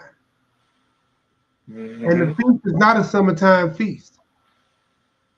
Just something to make you think, y'all. Because if you ever kept the feast before, you always kept the feast. It was always cold because we always had that fire going outside. Brothers had heaters, propane heaters, everything in a tent to keep warm. Big electric heaters or whatever. You know what I'm saying? Generators going. But it was still summertime. by the solstice and by the and all that. So just something to think about, man. It's gonna make me feel good about being on the right track. Yeah, Iman. You know what? Iman sent me that calendar. I gotta send it out to everybody. Iman, can you resend me that calendar again? And I send it out when I go in the bed. Put it up in the Honor and Humility, whatchamacallit? Put it up in the Honor and Humility Facebook group. All they gotta do is download it. She sent out a gang up on Wednesday while we was on her. Yeah, she can post directly to the group. I made her where she don't have to have it because she usually stay on everything. So I made it where she could just post without us giving the okay. Just go ahead and post. Absolutely, brother. So yeah, Imam, you can post that in the Honor Humility on Facebook. If you can, add that attachment. And if you email it to me again, I'll send it out. Probably be tomorrow because my wife going to bed. The other wife up here with me, so we're supposed to be getting up early in the morning to go swimming. Brother, it's swimming. Hebrew is going swimming now. All right, bro. That's what it do. All right, y'all. I'm up out of here. I'm finna fall back too. I gotta wrestle down my little jokers before they, do their thing. So I'm about to here, love y'all indeed and true. Right on for y'all prayers and y'all support. Peace, love, light, healing, and balance to the nation. Balance to the Nazarene scene, brotherhood. Balance to all you brothers and sisters. Shout out to all the haters, y'all jackers and naysayers. Right on for the free promo. You understand? Much love over this way. It's all good. And let's get her done. All right. Till the next time. Look at NehemiYAH. Till the next time. We about her. All praises. Yahoo. Yo.